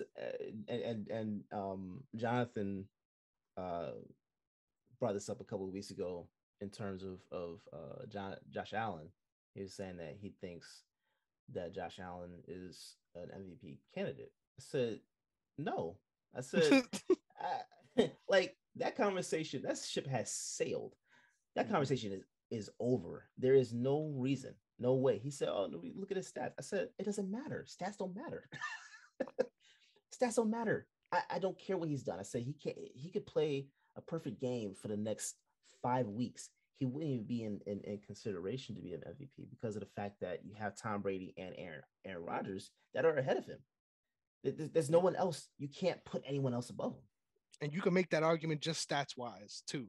And then you add in the records of these teams. Yeah, I agree with you. And how they've been playing over the last 2 months. Like, yeah, I'm not putting Josh Allen in there. No. I like it. I like it a lot, man. I feel like more so than all the other awards, whenever I was coming up with this, I feel like it was hard for me to separate this season and last season. It was hard storyline wise. Yeah. So I was like, let me make sure I get something from this season, because we've been covering this shit every week. It's only right. But literally, I agree that there's so much to that playoff run, and the fact that we're ready for what seems like a part 2 only adds to that storyline. But next up, our next award, we have Game of the Year 2021 in the NFL. this is gonna be a shock to you, dude, because I'm looking forward to this. I know you're this game is gonna be nowhere near on your radar, but I'm going with the game that happened this season and a game that we talked Okay. about extensively that really boosted our expectations of both of these teams. Okay. And where they're sitting at the playoff standings, it makes me feel a little dirty that I'm giving them this award. But the game really does speak for itself. Cleveland Browns at the LA Chargers. That game was a Wow. blowout. I don't Yes. know if you remember. It was a blowout. The Browns were Yes. running all over this team. They Yes. were up almost 20 going into the fourth quarter, and we had our first feel good moment where the Chargers just roared back Yeah. behind 4 touchdowns for their star quarterback. I don't know why I'm blanking right now. Help me, please. Just Herbert. Justin Yes, Herbert. Justin Herbert. Yeah. The first time I was watching him live, and I really felt like um, he's on that Mahomes level of he does things that other guys can't do. Mm-hmm. Just watching that game live, seeing the ups and downs, seeing them being down 20 and then coming back to win by 4 points, I think it was at the end, behind 400 yards from him, a casual 400 yards. He even had, I think, a 40-yard rush in Mm-hmm. that game to keep the chains moving. Just so many moments where you felt like, oh, well, now the Browns are going to wrap this up. They got Hunt. They're just going to run the ball down their throat and this game's going to Yeah. be over. And they were able to make a play after play and chip away at that lead until eventually they came up with the comeback win. So that was my game of the year. That's a good one. That's a good one. I forgot about that one. I actually chose the Packers versus Cardinals. Mm-hmm. High level. But it's mainly because of that ending. Mainly I because of that hated that. ending. I hated it. It Kyler Murray had that team in a position to either win the game or tie it, right? They could have just kicked the field goal and would have tied the game. But he throws he throws the ball to AJ Green, and AJ's not even he's not even looking back. He's just running forward. And It it was pissed right off. there too. It was Even if he right just there. looked, yeah. All like just a quick look back, you would have just grabbed it. And or even just how about this? Could have just knocked it out, even if you didn't have the trajectory of the ball. Could have just knocked it out so that it stops the clock, and you go kick that field goal. Mm-hmm. My boy, Russell Douglas, caught that off. It. Do you remember me telling you about how Madden, when I was playing Madden, when I was younger, and Mm-hmm. I got intercepted off the ball, bouncing off of the helmet of my Yep. opponent? That's what this reminded me of. Mm-hmm. Because it virtually did the same thing. He intercepted the ball in the end zone off of AJ Green, and it Mm-hmm. was like just knowing Douglas's story and because I still want him in Philly, but uh just him being able to get that type of highlight. Mm-hmm. I'm happy for him, and For to me sure. the game was just good. Like it looked like um I really don't know what I don't. It was just a good game. I really don't And the know. stakes were up there as The well. stakes Yep. were high. Yeah, Kyler Murray. To be completely honest, I didn't like going into it. I really didn't know how this was going to go because I kind of thought the Packers was just kind of like teetering. They could have gone either way, but they proved it. They proved me wrong. You can't Mm-hmm. ever bet against Aaron Rodgers, even For like, sure. and it makes especially now with a broken toe. Like he might be stupid in terms of how he handled the COVID thing, but that man, that's still a bad man. Yeah. It's still a bad man. So And I gotta give love it how to him. that play has nothing to do with him, but somehow it Has nothing to always do with it. comes right Yeah, back to him. yeah. Yeah. He gets all the credit for everyone on that team, literally. I agree, man. That was an awesome game. I don't know if you remember this. I was drinking the Cardinals Kool-Aid heavy. I was talking about Yes. them going undefeated and everything. Yeah, yeah, And yeah. that game actually broke my heart because if that pick worked out the way it should have, and we would have won, and the Cardinals would have won that game, Yeah. I would only be down 1 point right now. But instead, I am down 2 points right now. With this final stretch of games coming up here. I remember that night very specifically. Like we got off. I remember our talk on the podcast, and then I'm watching the game, and I feel like we got all the momentum. We can make this pick work. And then it just gets snatched right at the end. And to me, it felt so dumb. Like I thought it was a penalty level, like something happened penalty wise because of the way AJ Green wasn't looking at all. Yeah. I was like, what the hell? Like, let me see that again. Like, was there pass interference? No.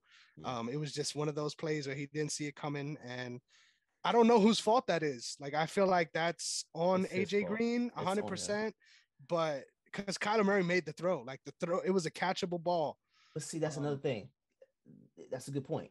Murray threw the ball, but I mean, like AJ wasn't even like in a position to look back yet. Exactly. So yeah, I see where you're coming from. It blame is on both guys, kind of. Exactly, in a way, because it feels like he definitely forced the pass. There's no question about it. But it feels like the fact that literally, it feels like the fact that he didn't look at all. I feel like it's more on Kyler because even though he was technically open in that window, like you can argue he was open to catch that ball. If you're not looking at him, that there's no chance. So crazy stuff. I don't even know if he had the opportunity to even make the read though. I think it was just like throw it. He had to throw it to him. Yep. So crazy. And that was the game that really solidified what I said coming in. Like I feel like in a way that whenever they get tested at that level, there's something that happens where you see them kind of fall back into that little brother mode. And I think that was a really big game, which I also thought was going to happen against the Cowboys. But you were right about that one too. Shit, I might have to start tailing your Cardinals picks because they're coming out strong, brother. Yeah. Well, all right. Let me put that in real quick. That was Cardinals at Packers, right? Yep. Packers. All right, beautiful. Now, this one hurts, man. I'm going to be honest with you. This one hurts because listen, man, I'm going to be honest with you. I'm not someone that likes to put all my hands out there as far as how I feel about a lot of these players. But for many years, it has been a mantra in my family's house, in friends of family's house. We all screaming, fuck Brady. Like, all of us are screaming, fuck Brady. He has hurt so many franchises, taken away so much hope from so many franchises. And he just continues to do it, man. How can you argue against anybody else? I think he's in that Giannis position. The fact that he won the title and now they're front runners again this season. You really can't argue at the body of work across 1 year, across 2 different seasons. It's all right there. And the fact that he continues to get better and literally perform at a level that was higher than anything that could have been thought or asked of him in this third half of his career now is insane. So my pick for player of the year is Tom Brady, and I feel disgusting.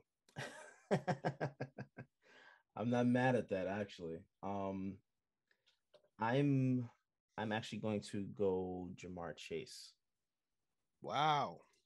I did not expect that. Yeah. Because I didn't want, I mean, I think if I'm looking at it,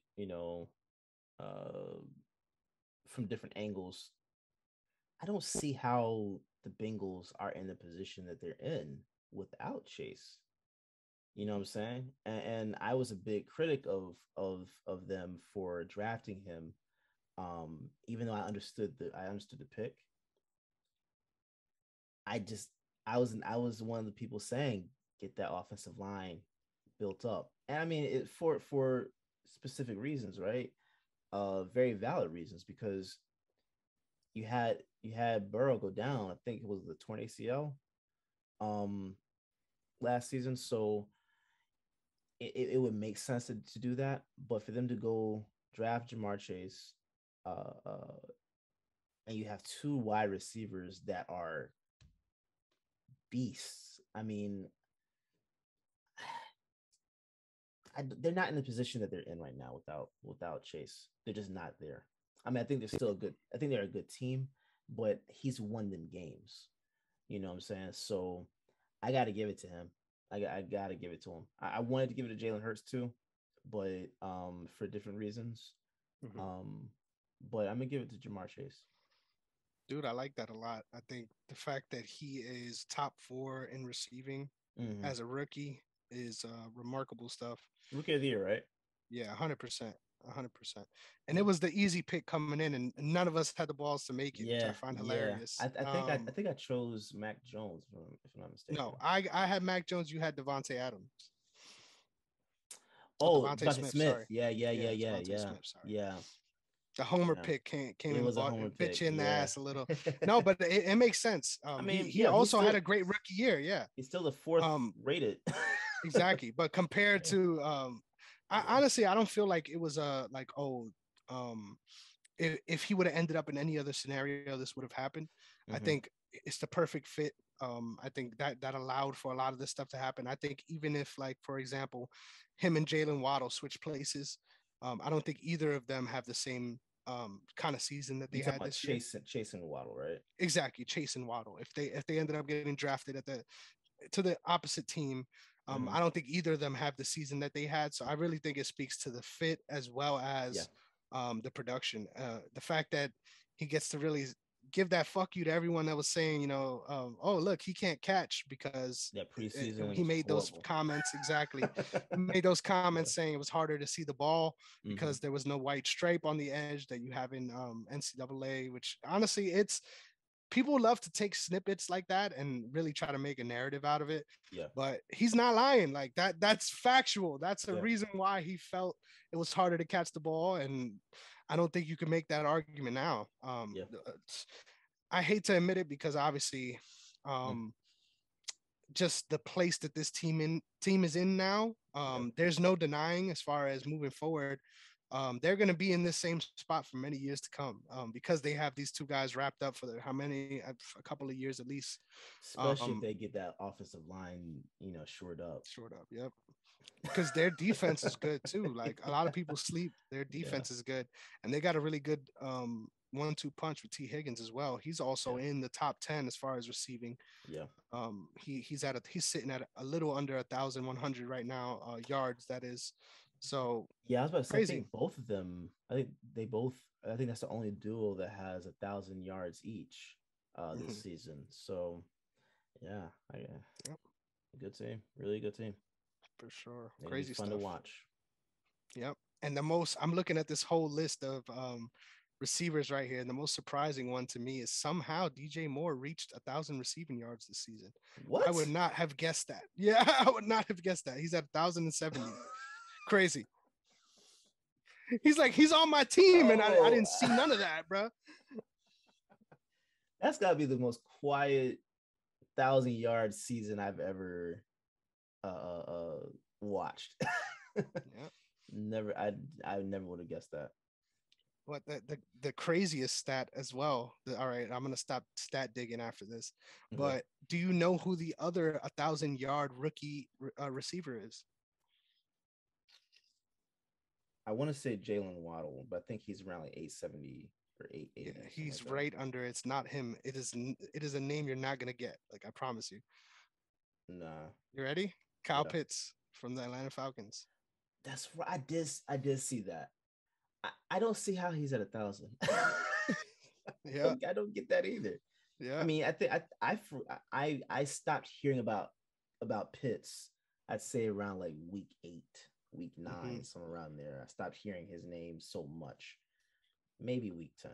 But yeah, it's been a little second. So that, I mean, good for him. Good for him. I think Atlanta's got a lot to build on. But they just need to get Matt Ryan out of there. They need to get him out. Yeah. And honestly, Cam Newton would make sense as a bridge. Oh, here we go. He would make sense. Come home. It doesn't seem like, I mean, it seems like Carolina's got a open competition anyway. So I think whoever loses out is gone anyway. But that's true. Yeah. Who knows? Who knows? I like Kirk Cousins. Try to find a way to get Kirk Cousins out of Minnesota. He doesn't like being cold, man. He doesn't. He doesn't. But I think we talked about this before. But a lot of backups, I think he'll get a lot of looks this offseason. For sure. Yeah. All right. I love these little side tangents we're ending off on too. Yeah. Our final award of the day. Uh-oh. And personally, I just love that this one, it's named after someone, and it's gonna be a staple of this show for years to come. Are you ready? Are you ready? Because I'm putting you on the spot right now. I sent you all the categories. I did not send you this one because I wanted to get your honest reaction and also see what you think the answer is. And the best part about this award, you ready?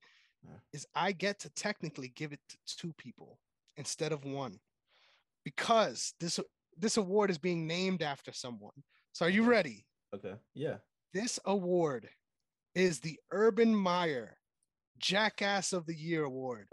And it'll go to whoever does whatever they can to shoot themselves and their organization in the foot. What can you say about this man? I just love that he's going to live in NFL infamy for something, and it's going to be being an absolute tool. So my winner of this award, it came down to the wire, man. This one came down to the wire. And new developments is what solidified it for me.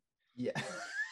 I don't the winner of the Urban Meyer Jackass of the Year award goes to Antonio Brown. For just you went the opposite way.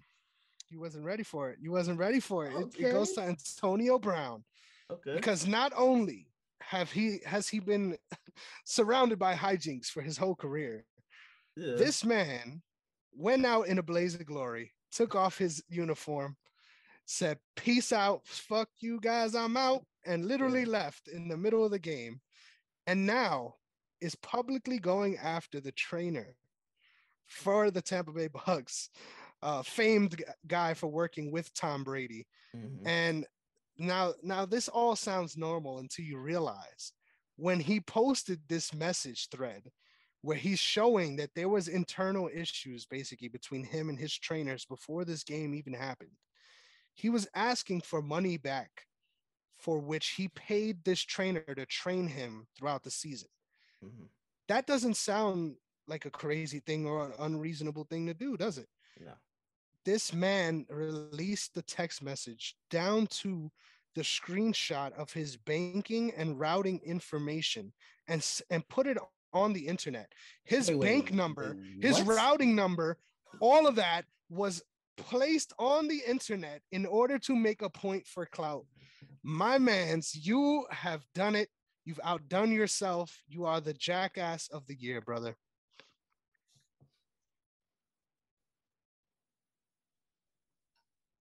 That's like financial literacy 101, right? Like, I went to public school in the Bronx, brother. It was very minimal as far as economic education. Yes. And I know that that's not something you do, brother.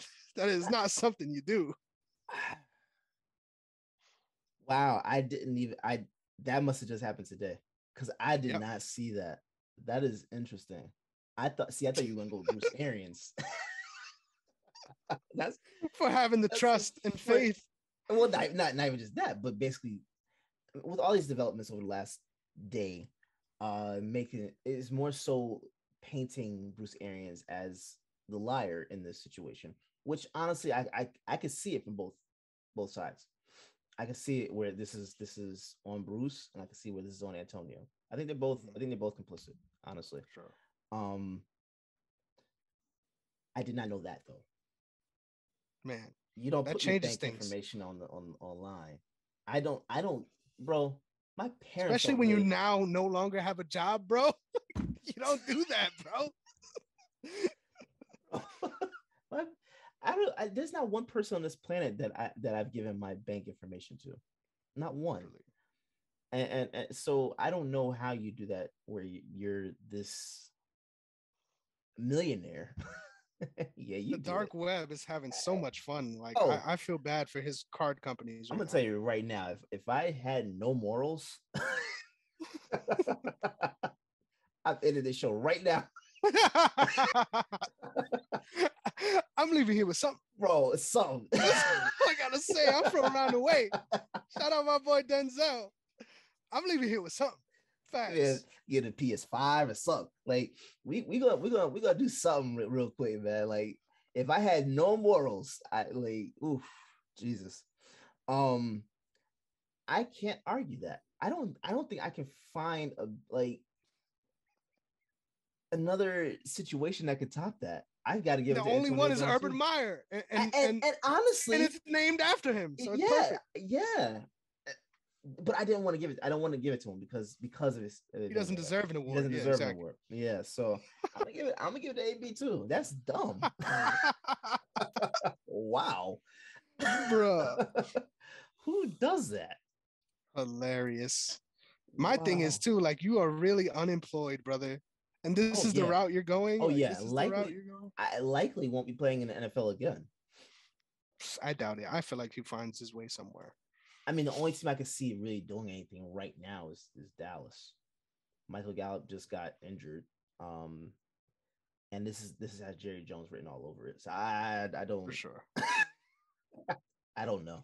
I don't condone it. I don't either. I see it happening. Yeah, 100%. Yeah. Dude, hilarious stuff, man. Hilarious. That was a good I'm one. glad we got that out. Yeah, we needed that for sure. So, just like that, man, our award show is over. It was a fun one, dude. I can't wait. This is a really good episode, man. I'm telling you, every year I can't wait to do this because it's gonna be fire. Yeah, I like that. All right, brother. So let's quickly get into the harsh truths of last week. Yes, sir. Because I'm not gonna lie to you, man. I know it was ugly. No, it was the opposite. So I just want to let you know. Got to give you your flowers, even though I hate it. You had your best week last week of making picks an entire season. Really? You had your best week last week. Yep. Really? You went 13-3. I also went 13-3 at a different part of the season, but you went 13-3, man. Crazy stuff. Wow. And on any other week, you would have sealed up the race and you would have won because that's crazy. But I went 12-4. So I'm still on that ass, boy. I'm on that ass. I need two more games. I'm only 2 games behind you right now on this last stretch. So I got to make sure I pick these games just right to put me in the right spot. But in any other world, you would have easily pulled away from whoever else you were facing. Yeah. But you got to look across at this guy. It's not over yet, brother. It's not easy. Crazy. I just love that we both had our biggest game of the season when it mattered the most. Like that, we put up big numbers this week, and I think we both are gonna have to do the same again this week to wrap it up. I mean, we talked about this before multiple times, but for us to get our picks in like this, where it comes down to the final week of the regular season, is bananas. Legit. That's bananas. I'm proud. Legit. Me too. Yeah. I hate that I've been trailing, but I know I got another good week in me. All I need is one good week, bro. That's it. That's what I'm saying. I'm not. You ain't seen me gloat that one time. Because I know at any second this thing could be over. It's crazy. Yeah. But it just adds another level of intrigue to a whole slate of games that are already super, super interesting. For sure. I'm going to pull up the times just so I don't get any of those things incorrect. And we could get right into this week's picks. Man, I just couldn't believe once again that we really did our thing right when we needed it the most. And now we set ourselves up for another last showdown.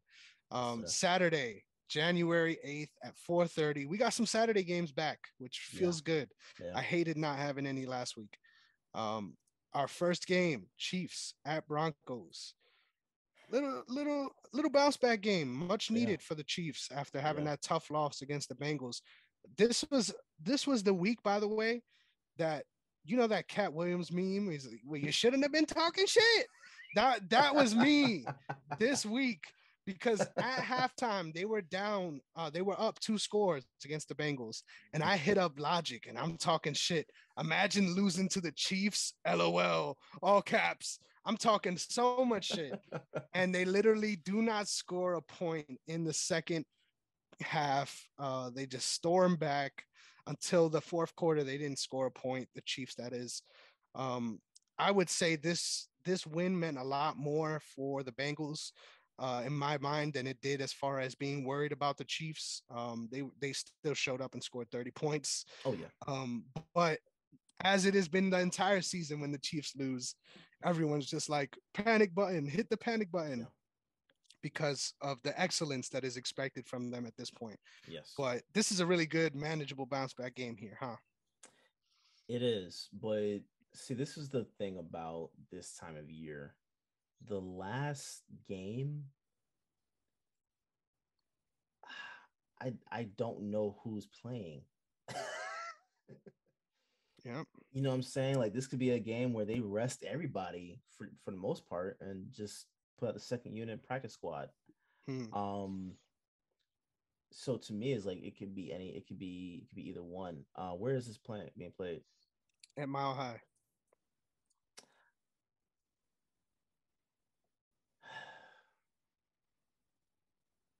I'm still going with the Chiefs.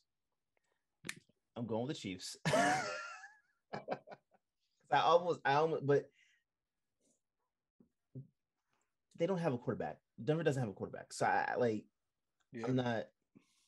Drew Lock has been making a case, though. I'm not gonna lie. If you look at his stats, he's been making a case that maybe next year he should be looked at more for that QB1 spot. You see, that's a problem, though. For me, when did he get drafted? Last year? Year before? 2 years. Yep. 2 years ago. We're still having this conversation now, where it's like, could be. Yeah, that's a problem. That's a problem, for sure. Especially when he got drafted, because it looked like he was going to be the guy, and we don't need to be talking about that 2 years later. Yeah, so, for sure.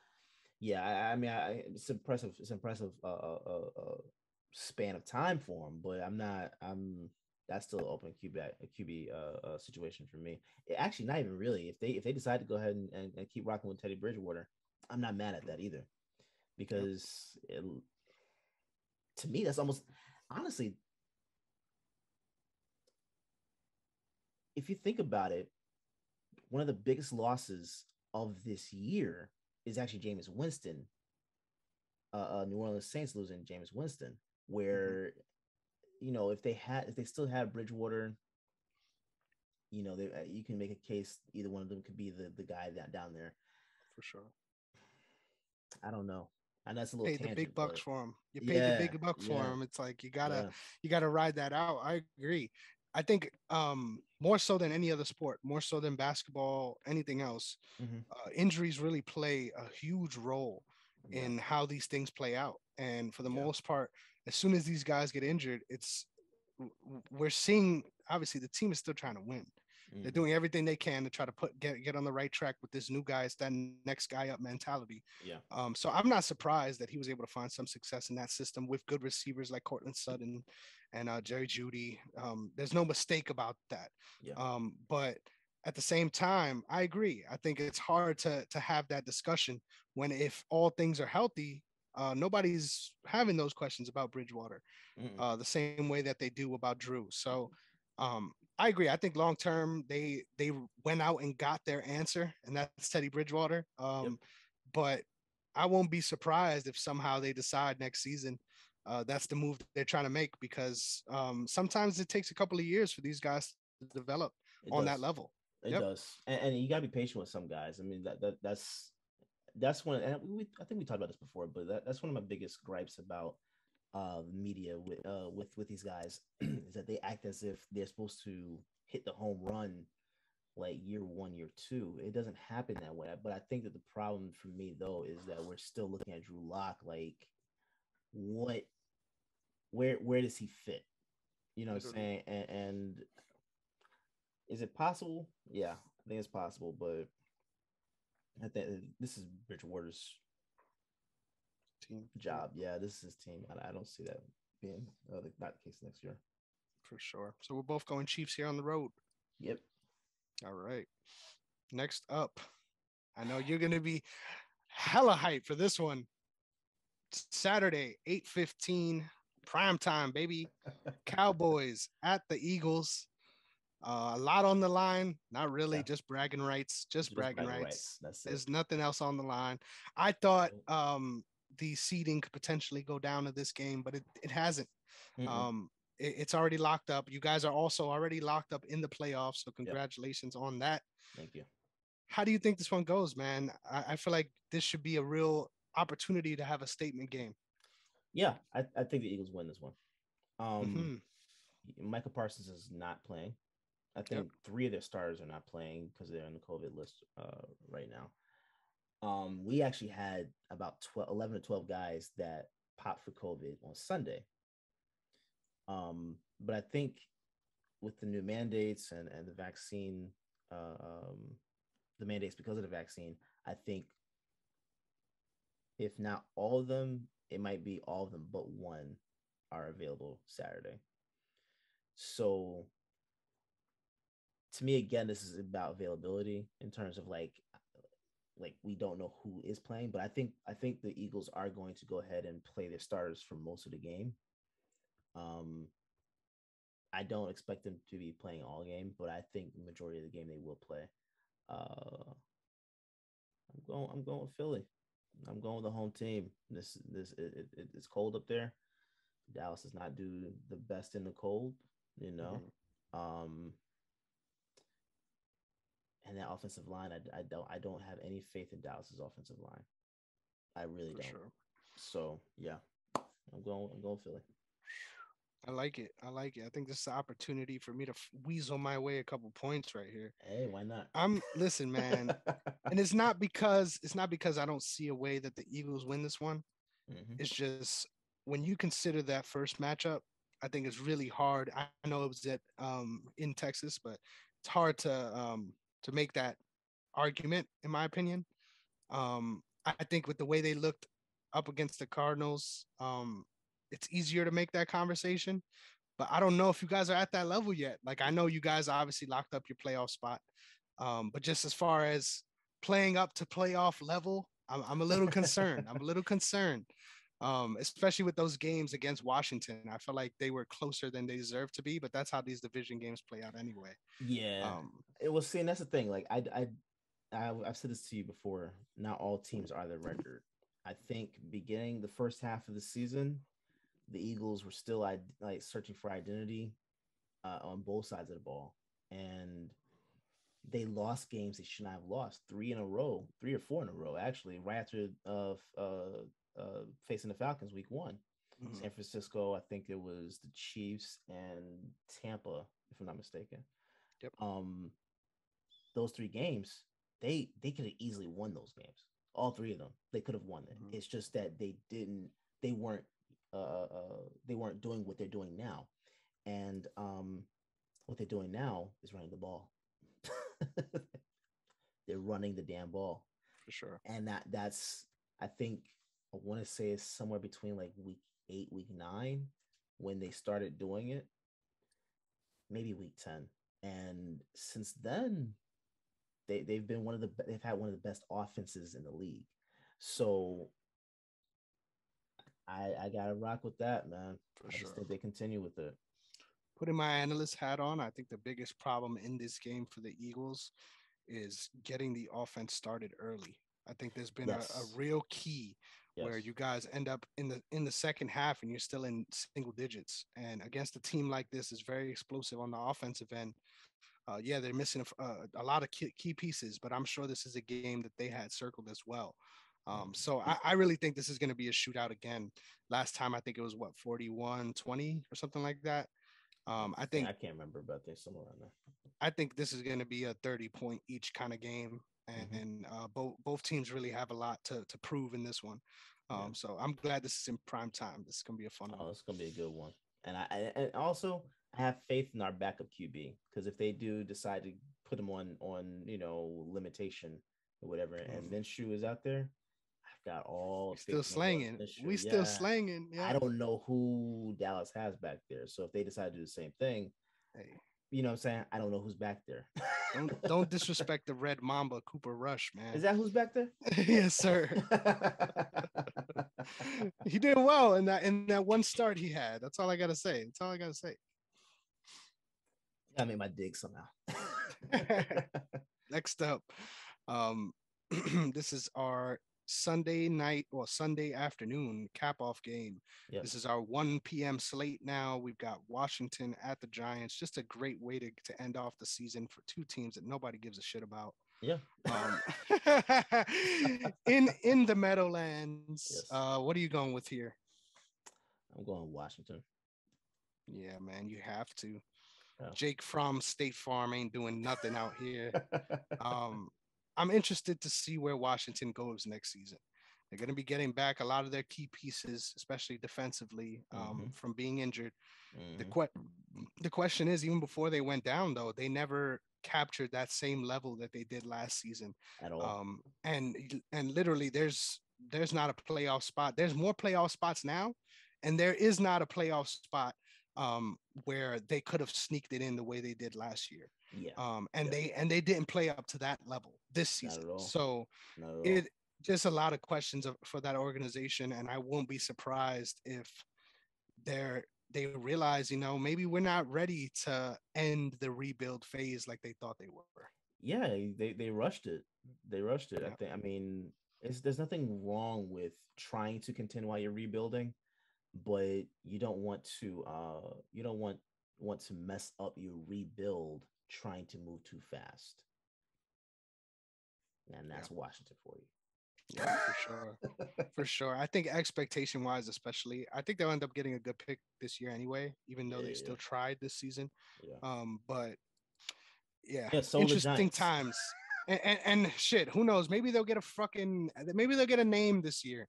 Who knows? It's supposed to be on February 2nd, but they all sound trash. I'm telling you right now, Washington football team just makes more sense to me, man. I hate it so much. I know. WFT. Crazy times. But yeah, I just love that we don't have to talk about the Giants at all. Like I'm done with it. It's been like this for 4 or 5 years now, right? Yeah. We just keep it going. Yeah, that's what I'm talking about. Awesome. Bengals at Browns. This game does not matter playoff wise. It's just one of those games. I'm sure the Bengals are still going to try to win. I'm going with the Bengals here just because they're the better team. Yeah. But I don't even think it's a try. I think they're going to. yeah, for sure. I don't know if the Browns are ever going to be healthy again. Like that's just what it feels like. And the fact that I gave them the game of the year and that was this year feels so far removed from where they are right now. Yeah. Crazy times. But easy Bengals win for me. Yeah, easy. No doubt about it. All right. Next up, Steelers at Ravens. So hear me out here. You ready? I got you. You ready? Hear me out here. Go ahead. So these are the things that need to happen in order for my Ravens to make the playoffs. Are you ready for the long list? Yes. So we're going to need these following games to play out a certain way. The easier ones, we'll start there. I need the Raiders to beat the Chargers. Okay. That's not too bad. No. Right? Well, yeah. Yeah. That's not too bad. Too bad. It's bad. But it's not too bad. No, it gets worse. Okay, that's why I'm saying it gets worse. Okay. I started at the best one. Okay. All right. We're going to need the Patriots to beat the Dolphins. That's manageable. Yes. Or it could be a tie. That's the one game that could be a tie. Now this is where things get tough. I need the Jaguars to beat the Colts this week. Damn. It ain't happening, cuz we're not making it, bro. We are not making it, bro. Hold on. So you need all of these things to happen or just like 2 and 3? No, I need all of them to happen or else we don't make it. Y'all not making the playoffs. Yeah, not making the playoffs at all. I'm so hurt, bro. I'm so hurt. What a season. I'm still holding out hope, in some weird place in my heart. But I know it's not happening. And that underpick for 1.5 playoff games is looking so much better for me right now than it is for you. I'm just saying. Yeah. But this Ravens Steelers game, I'm going with the Ravens no matter what. It came out that Lamar hasn't practiced this week. I don't even care. I think we could go out with Huntley and win this one. Yeah. But would I be surprised if we just get our heart ripped out again in front of everyone? See, no. From where we've come from this season, I will say I still feel like this is top 2 resilient teams in the NFL. The fact that we were in the position we were in throughout the season. Starting the season off the way you started it off with all these injuries. Yeah. And it only got worse throughout the season. So being able to try to hold on as long as we could, but that loss streak really tore apart everything in that second half of the season. Yeah. And I'm proud of my guys. Don't get me wrong. There's been a lot of growth. Mark Andrews is the best tight end in the league. I don't care what anybody says. The numbers back it up. But I wish we got on that rebuild train a little earlier, because this pick is not going to be high. Yeah. And it feels good to be in contention and doing well when everyone expects you not to be, until you realize, oh shit, now we're not in the playoffs, and our record is basically 500. So obviously I don't ever want to lose to the Steelers on national TV. Fuck that team. Even off TV. Just a tough situation to be in as a fan. But I ain't worried about it long term. We got generational pieces which make me very excited for the future, but this season was sad. I'm going my Ravens, but I'm sad. That's all. I'm going the Ravens too. That's all we need to know. That's all we need to know. Yep. Thank you. Yes, sir. I thought you was gonna relish in my sadness a little bit. You didn't. I'm proud of you. Nah, I do that to you as much as I can, and for some reason I don't get it back. So I love it. I've been getting it from Logic all week. So I'm battle hardened at this point. You know. Yeah, I'm not. Because I told you beginning of the year, I thought that the Ravens were gonna have pretty much like the season that we had for the past 2 years, where it seemed like all we were doing was just playing hurt, and guys are going down left and right all the time. So that's what I thought you guys were going to have, where you still had a good story season to put yourself into a position to possibly get into the playoffs. And that's what happened. So, I think can't be too mad, man. I think next year, if you had high expectations for the Ravens in the offseason, I think going into this offseason, those expectations are even higher. Because you have pieces there. Like it's a good team. It's a really good team. It's just everybody's got to stay healthy. That's it. For sure. Especially on the defensive side of the ball. Yeah. Everyone got hurt. And it was all at the same time, by the way, which is just great. Yeah. But yeah, I agree, man. Not holding my head at all, but it still stings. But we can move on. Trust me, I know it. I know the feeling. Yes, sir. Packers at Lions. There's no doubt in this one, right? Dan Campbell's getting another dub. Coach of the year. Coach of the year. Of course. How did I not include that in the awards, by the way? For all sports, I should have. But there's always next year. NFL for me is Dan Campbell. Yeah, Dan Campbell and Brian Flores, because of the story. For sure. That's hard. You got to give it to Brian, man. That's hard to do. 8 in a row after that, it's crazy. That's hard to do. So yeah, but yeah, of course I'm going to Packers with this one. Yeah, for sure. Yeah. It was worth the meme. It was worth it. Colts at Jags. I'm sadness hedging. I'm going with the Colts because I'm a rational human being, and I know that they're in the title hunt as well. I'm not trying to lose these points. But I will have a blonde wig on this week, and I will be Trevor Lawrence's biggest supporter. That's all I gotta say. Colts are winning this one bad though. Oh my God. I wouldn't be surprised if this is one of Carson Wentz's career games. Dude, I wouldn't be surprised if JT goes for 2,000 yards in this game. I will not be surprised. Nah, Colts win this one big. There's no doubts about it. Dude, I need the Jaguars to come up like they did against the Bills earlier. I know you remember that game. That I was need the one of those Bills. games. That was the Bills messing up. That wasn't the Jag. That was the Jaguars. I know. Just kind of just like They showed up and scored 7. It was like, thanks, bro. We somehow still had enough. I don't know how, but yeah. Yeah, I don't know what Colts that big. was about. Yeah. All right, next up, they pack these with divisional games, by the way, which I love.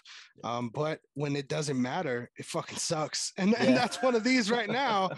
Bears at Vikings. All season kind of felt like the Vikings were going to be in that playoff push, and they fell out of it, bowed out ungracefully, not gracefully. They bowed out. Yeah. What do you? I don't even know. Like, where does this team go from here? Because offensively, yeah, Vikings. Well, you could argue this for both teams, but let's start with the Vikings. Where I feel like at some point you have to acknowledge that you have generational talents as far as the receiving core. The running back core is great. They really need to double down. I don't know if it's in the offseason, free agency. I don't even know who's available, but you need to double down the defensive side of the ball in a division with Aaron Rodgers staring across from you. You gotta be able to stop people. And it feels like every game this season has been 20, 30 points, shootouts. And they've been in them. But it's not enough when you have a defense like that to complement an offense that's so dominant. What happened to Everson Griffin? Did he ever come back? So he was officially diagnosed with being bipolar, but that never, as far as any other updates on that's never been resolved. He has not been playing. So I think that's one of the biggest hits for them, for sure. Which is crazy to think about because he shouldn't have been someone that was their main contributor. Yeah, he was someone that they picked up randomly. Late. Yeah, real late too. Yeah. And you have Eric Kendricks over there. Like, they have pieces for sure. I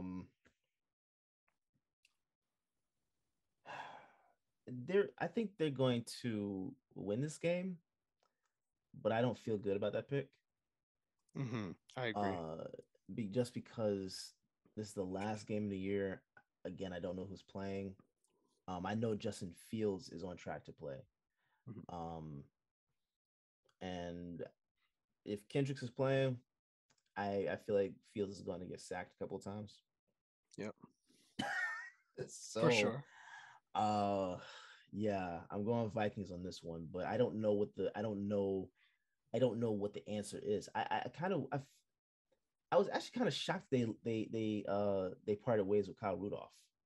Yeah, me too. You see what I'm saying? Like, that was a very questionable move to me.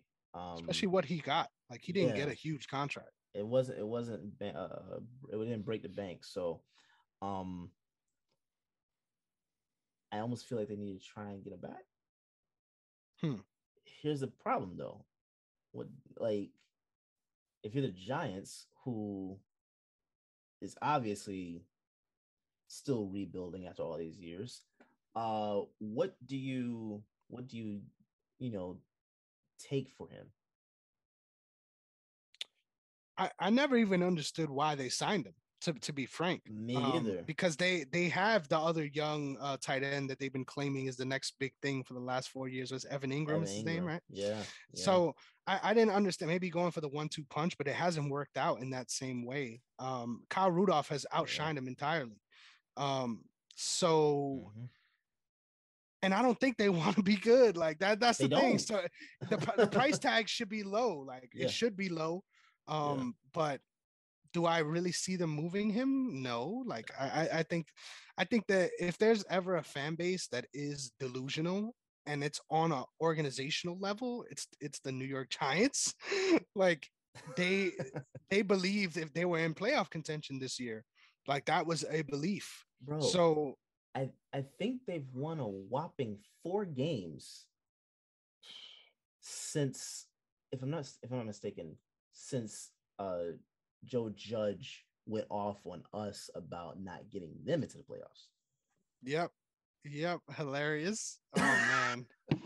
Just the accountability. It all makes sense how we what? got here, you know? When you're that accountable. Oh my God. Yeah, I don't know. I do think Minnesota needs to make some moves because Sure. I don't know how long Kirk Cousins is going to be there Or in the league, or in frankly. the league. Yeah. Um, so I think you need to like they've got pieces. I don't know why they can't put it Yeah. together. They're the all-time, if you ask me right now, they're that Madden franchise rebuild team. Like this is the team you pick, and by next year you're winning a chip. Like Yeah, this is that yeah, team. But yeah, they're not gonna figure it out that way. Like yeah, they're not. You got yeah, to make a couple of illegal trades that won't work on Trade yeah, Finder yeah, to make this team good. yeah. And Dalvin Cook, great, really, really good player, but Injuries. yeah, It's been like 3 years now that we had the yeah, same issue. yeah. So I don't know what they do, man. But and you got Justin Jefferson there. You need to build. You need to do something right, and whatever that is for them this offseason, defense definitely needs to be the biggest part of their moves this year. It definitely needs to be that needs to be highlighted for sure. Do you want to talk at all about what the Bears are looking at Mm, as far as their rebuild? No, no, sir. mm-mm. All I gotta say is I think the Justin Fields experiment really needs you guys need a wake up call. And the reason why I say that is he's not gonna get any better watching Andy Dalton throw passes. He's not gonna get any better that way. But you gotta accept um, that you're at that level as far as he's not the breakout star of this draft class at all. And you need to accept that. I You need to think that's accept yet to that. be. I think that's yet to be seen. I think that's yet to be Okay. seen because I think a lot of what we're seeing is a result of coaching. Who is the best candidate to coach him right now? Because I don't know. I don't I know don't who's know out either. there, Yep. but I think Doug Peterson would be a very interesting idea. The whisperer. Yeah, the quarterback whisperer. I think he'd be a very interesting idea because I mean he's looking at Jacksonville right now. What's Don't Jacksonville got to offer? Like, yeah. yeah, With pieces like Khalil Mack, you're not a tanking team. Like not at all.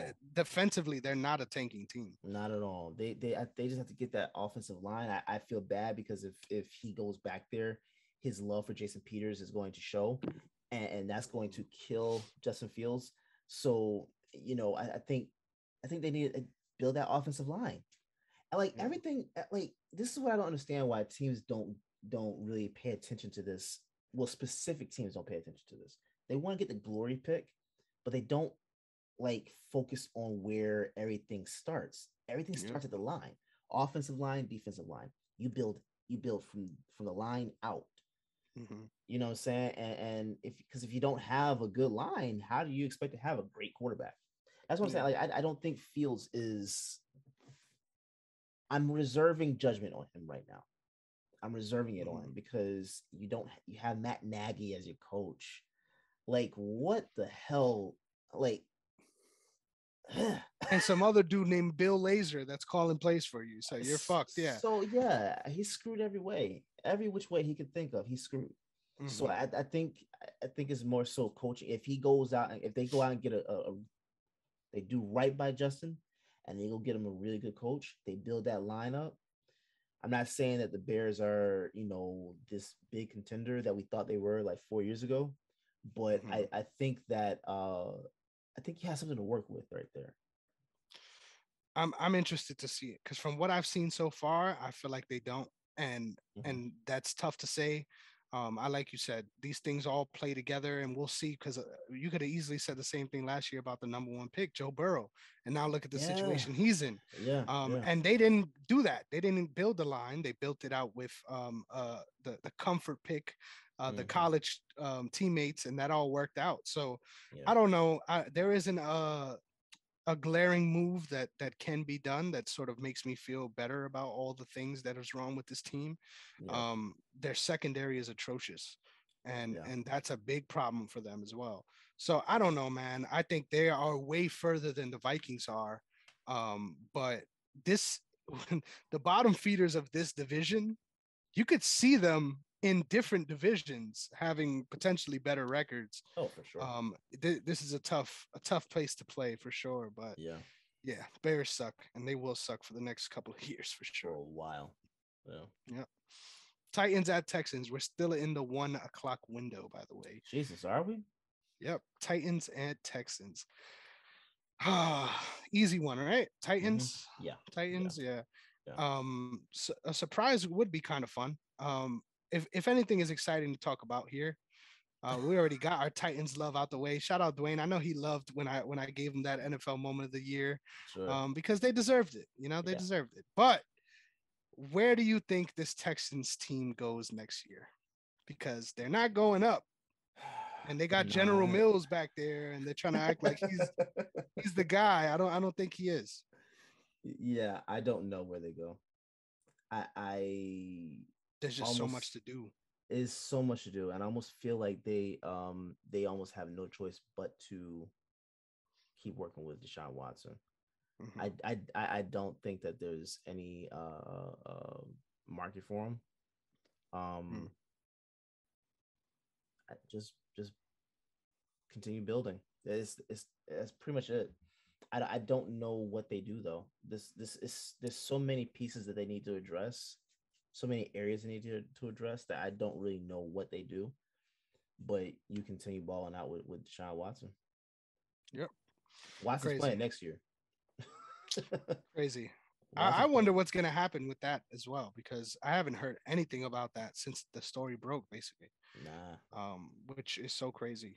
I hope whenever this gets settled on the legal end, that the raw truths come out, because that is very important with cases like this, because a lot of the times this stuff, especially with people who have profile like him, gets swept under the rug Mm-hmm. entirely, which I Mm-hmm. hope does not happen, which because it eventually breeds situations like our Jackass of the Year with Antonio Brown, where there's a level of entitlement there now, and there's certain things that they expect they could just get away with.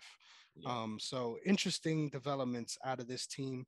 Brandon Cooks is a good receiver, man. Like they got a little nice situation going on They do. offensively. It's not They like do. he's coming back into a barren wasteland, but at the same time, how good is this team reasonably? I don't think even with him that they're a good team. So I don't know, man. Me either. I'm sure they run him out there, but we'll see. Yeah. All right. Saints at Falcons up next. This was this close to being an important game. And Yeah. both of them have fell out of playoff contention. Yeah. That is all well and done with at this point in the season. Um, I'm going with the Falcons here, man. I think the Saints have had a hard time stopping anyone. Falcons offensively have always showed up, and I think that they really feel like that underdog team that could potentially make a leap next year, and everyone will be like, oh shit, like where did that come from? But Mm-hmm. they put in the work, to they laid a good foundation with this season, even though it was a losing season. They laid a good foundation to point at next season and say, we can build from this. Yeah.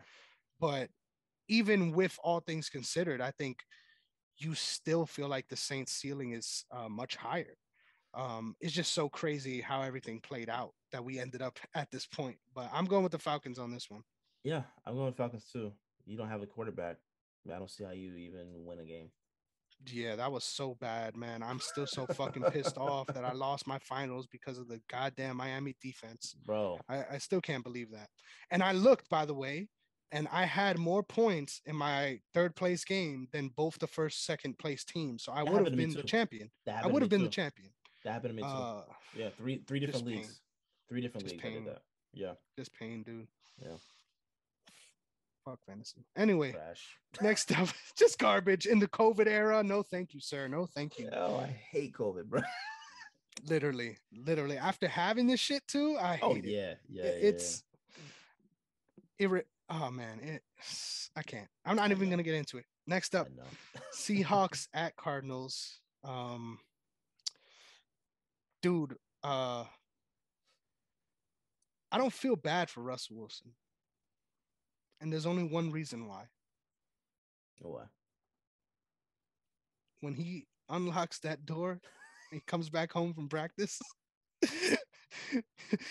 he's with Sierra, bro. Like he is not worried at all. Like, and you know what? Kudos to him.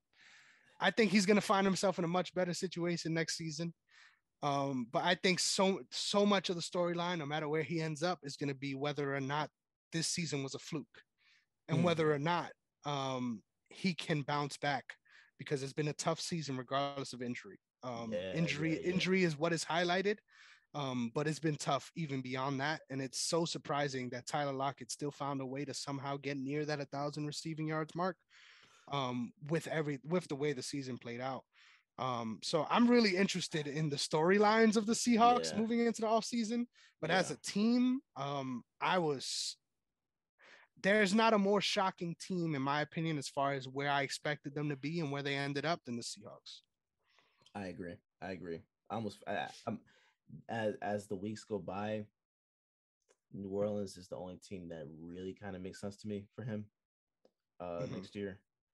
I almost feel like if he does leave, though, that Tyler Lockett will be out. I almost feel like that, and I think Metcalf will stay to see that big check. Yeah, that makes sense. Yeah, and that sucks when what you would think is the second receiver is the one that stays. And then on top of that, like, it's not like they were a bad team. I don't. You gotta, it's the offensive line as well. You gotta keep building that up, and Russ is, he's not a rookie anymore. I mean, he's not a banged up veteran either. He's not like Ben Roethlisberger, but you don't want to be out there running for your life on every play. Yeah, no.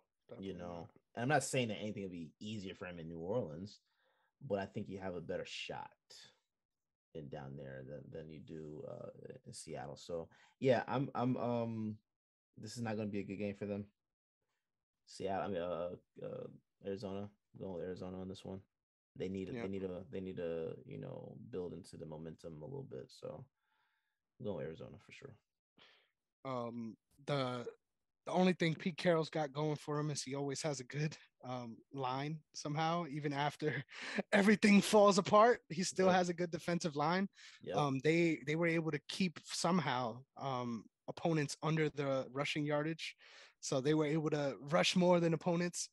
But their secondary needs so much love. They were outpaced by 1,000 yards by opponents this season. So just a lot to come back from. Pete Carroll is also like somehow tapped into the fountain of youth in a way that I don't understand. He looks 10 times younger than guys like Belichick and things like that. But so he's somehow still Payton too. Literally. Yeah. He's somehow still the oldest coach in the NFL. Shout out to him. I hope that they are able to figure it out, because I think they're just one of those teams that you kind of expect excellence from at this point. But I agree. I think if Russ leaves, they're in for a long rebuild. Like I don't think that's a situation that people are pointing to and saying, "Sign me up. I want to go to Seattle." Nope. Even though they have a great fan base, they're just a lot of things to address in this offseason for sure. So we're going with the Cardinals, right? Oh yeah, for sure, for sure. I still don't know how to feel about the Cardinals. Like, how do you feel about the Cardinals coming into the playoffs? I think as long as they get Hopkins back, they're gonna pick up right where they left off. Where they are right now, 50-50. I think DeAndre has that big of an impact where it's like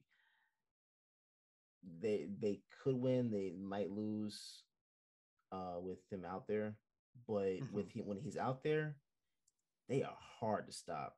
That's a tough team to stop, man. So yeah, I think as long as Hopkins is out there, they pick up right where they left off, and they could possibly get to the Super Bowl. I'm not gonna let off that pick. I think as long as Hopkins is out there, they are a Super Bowl contender for sure. Yeah, man. I think a name that's really left out in talks of this team is Isaiah Simmons. This Oh is yeah, he's somebody that improved they picked up drastically. exactly. Yep, someone that they picked up in the draft, grassroots, and has been balling for them this season, specifically in JJ Watt's absence. I think he really has become that secondary star on their defense. Honestly, I forgot about Watt being on that team, bro. Yeah, I'm being completely honest. I forgot about him being there. yep. And it hurts. I will admit, losing him does hurt them. I Oh think if yeah, they had him in the playoffs, I would have been looking at them a little bit differently, even without D Hop. yeah, yeah, yeah, But yeah, I agree. Crazy times there yeah. in Arizona. I didn't expect them to be this good at all. So super surprised at that. Yeah. But I don't know. I feel like we still got that little brother syndrome. I'm interested to see them in That could rear those its head. later seeding games. Yeah, yeah, that could pop up. So All right. Next up, Jets at Bills, the divisional game that we didn't need. I would love for the Bills to somehow find a way to lose. Like I would really love that. The Jets almost beat the Bucks last week amidst the whole weird meltdown that we had with the AB. yeah, Uh, yeah, that story it's got not completely happening lost. though. It's not No, it's not. happening It's though. not. It's not. It's not. I would love to see it, just out of a petty desire. But yeah, Bills will win this one.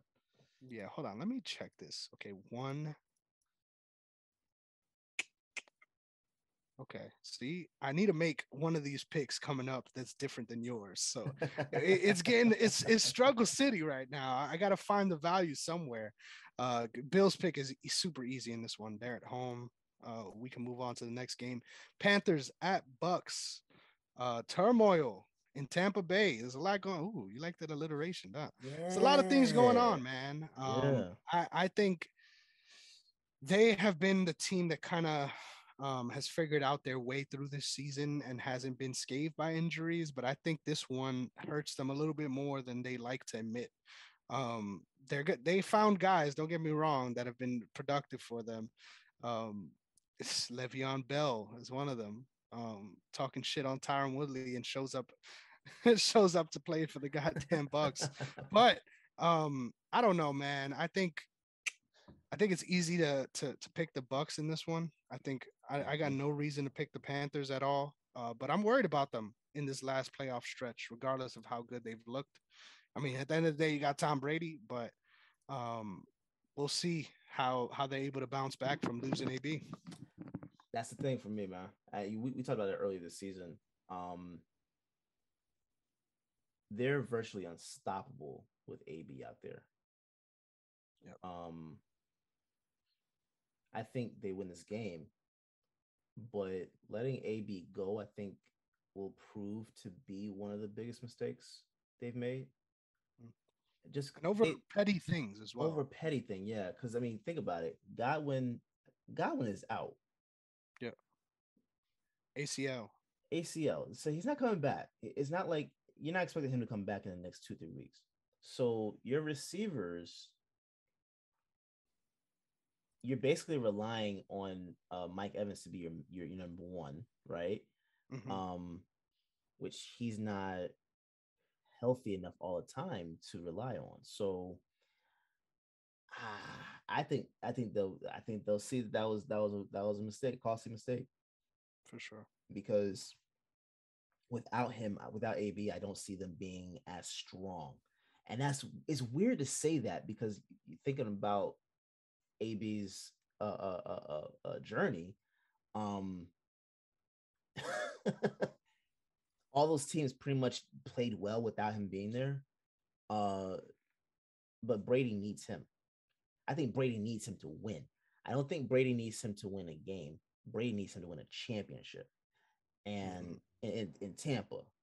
Yeah. And yeah, you got Gronk. Yeah, you got Evans. Fournette is coming back, but I don't know. I think it You're really just missing the depends on deep threat matchup. for You're sure. missing that deep threat, and without that deep threat, like a lot can happen. Mm-hmm. So yeah, man, I don't know. I don't know what they do, because I don't know who they It's have time. outside of Evans. I was going to say it's really time for Mike Evans to step up the way we sort of assumed he would for years now. I Yeah, think 3 or 4 I've years been ago. getting burned picking up Mike Evans the last 5 years on fantasy Yeah, teams. yeah, because he's good for like a good 3 4 weeks, the first beginning of the year, and then after that, it's like it's hit or It's tempting. miss.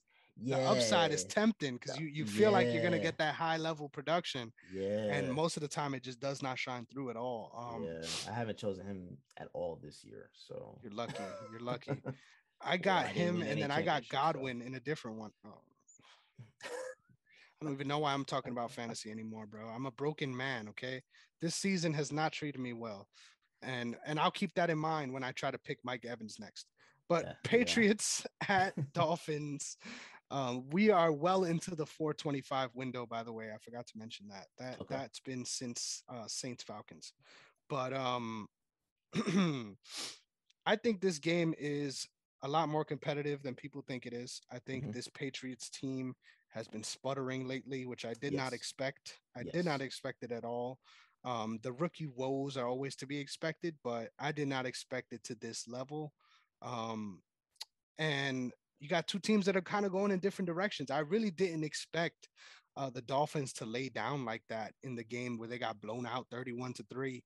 I did not Mhm. expect that at all either, just given how they were performing before that. So this one is an interesting little divisional game to finish off the season. I don't think there's much playoff implications in this one. Mhm. It's going to be what it is, but I still feel like there is. I don't know. I think I have to, for the sake of our picks, I have to Uh-oh. go with the Dolphins here, bro. I Wow. think I'm going with the Dolphins. Wow. Um, they're at home, and I think that matters for this young Oh, defensive they are team. at home. Yep, I think that matters a lot. So that's why I'm going with them. Will I be surprised if the Patriots win? No. But I gotta find the value somewhere. And if you pick the Dolphins now too, I'm gonna be heartbroken, bro. Based off strategy, I'm choosing the Dolphins. How dare you? I'm going back. I'm going with the pit. I'm going with the Pats. Based off strategy, I'm going with the Dolphins, man. And not just that though. They're in Miami. I think they got something rocking down there for sure. They're not the Dolphins that they were a couple years ago. I Not, agree they're not the joke of the league. for sure.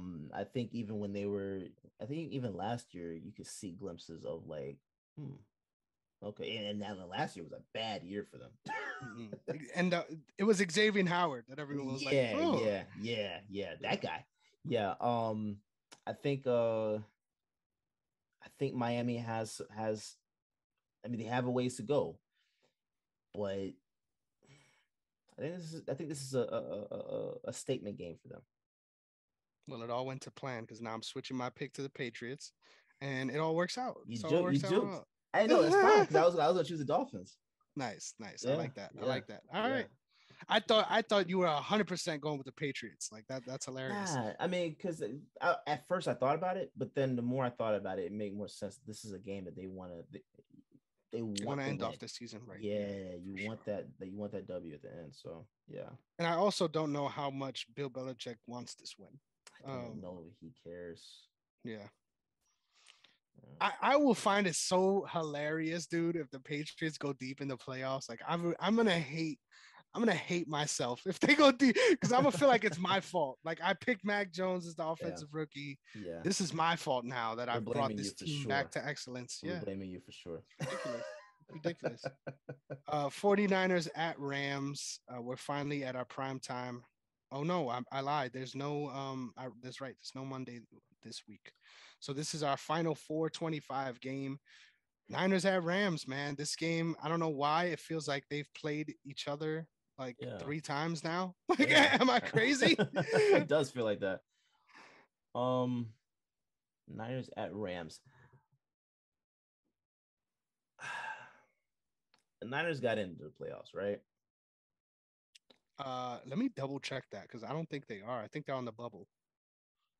Okay, because I thought they were in, but I think either way, this is a statement game for them as well. Hmm. You want this win. Um, Doesn't matter how much you want it though. I think the Rams win this one. Yeah, they're actually in the hunt with the Eagles. I don't know if you knew that. So they're on the bubble still. They're in a bubble. They're in a bubble. We're But solid. if it ends today though, they're in.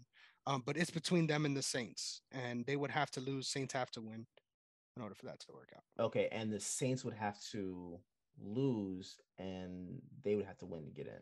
No, Saints would have to win. 49ers would have to lose. For the Niners to get in. For the Niners, no, for the Niners to be out. Right now, they're on the cusp. Yeah, yeah. Okay, exactly. so for them to get in though, they have to win. Exactly. Or Saints lose. Or Saints lose. If Saints lose, they're in. Yeah. So more than likely, it looks like they're in. Yeah, they're in. They're in. But you still want to make that. You want to get that win. Statement. Yeah, you want to get that statement. But I, you know what, I'm gonna do it. I'm gonna go with the Niners. I'm gonna go with the Niners. I was gonna go with the Rams, but I'm gonna go with the Niners because I think that there's a lot to be said about that. Yeah, I feel you on that. I'm licking my chops right now though, because I'm going with the Rams.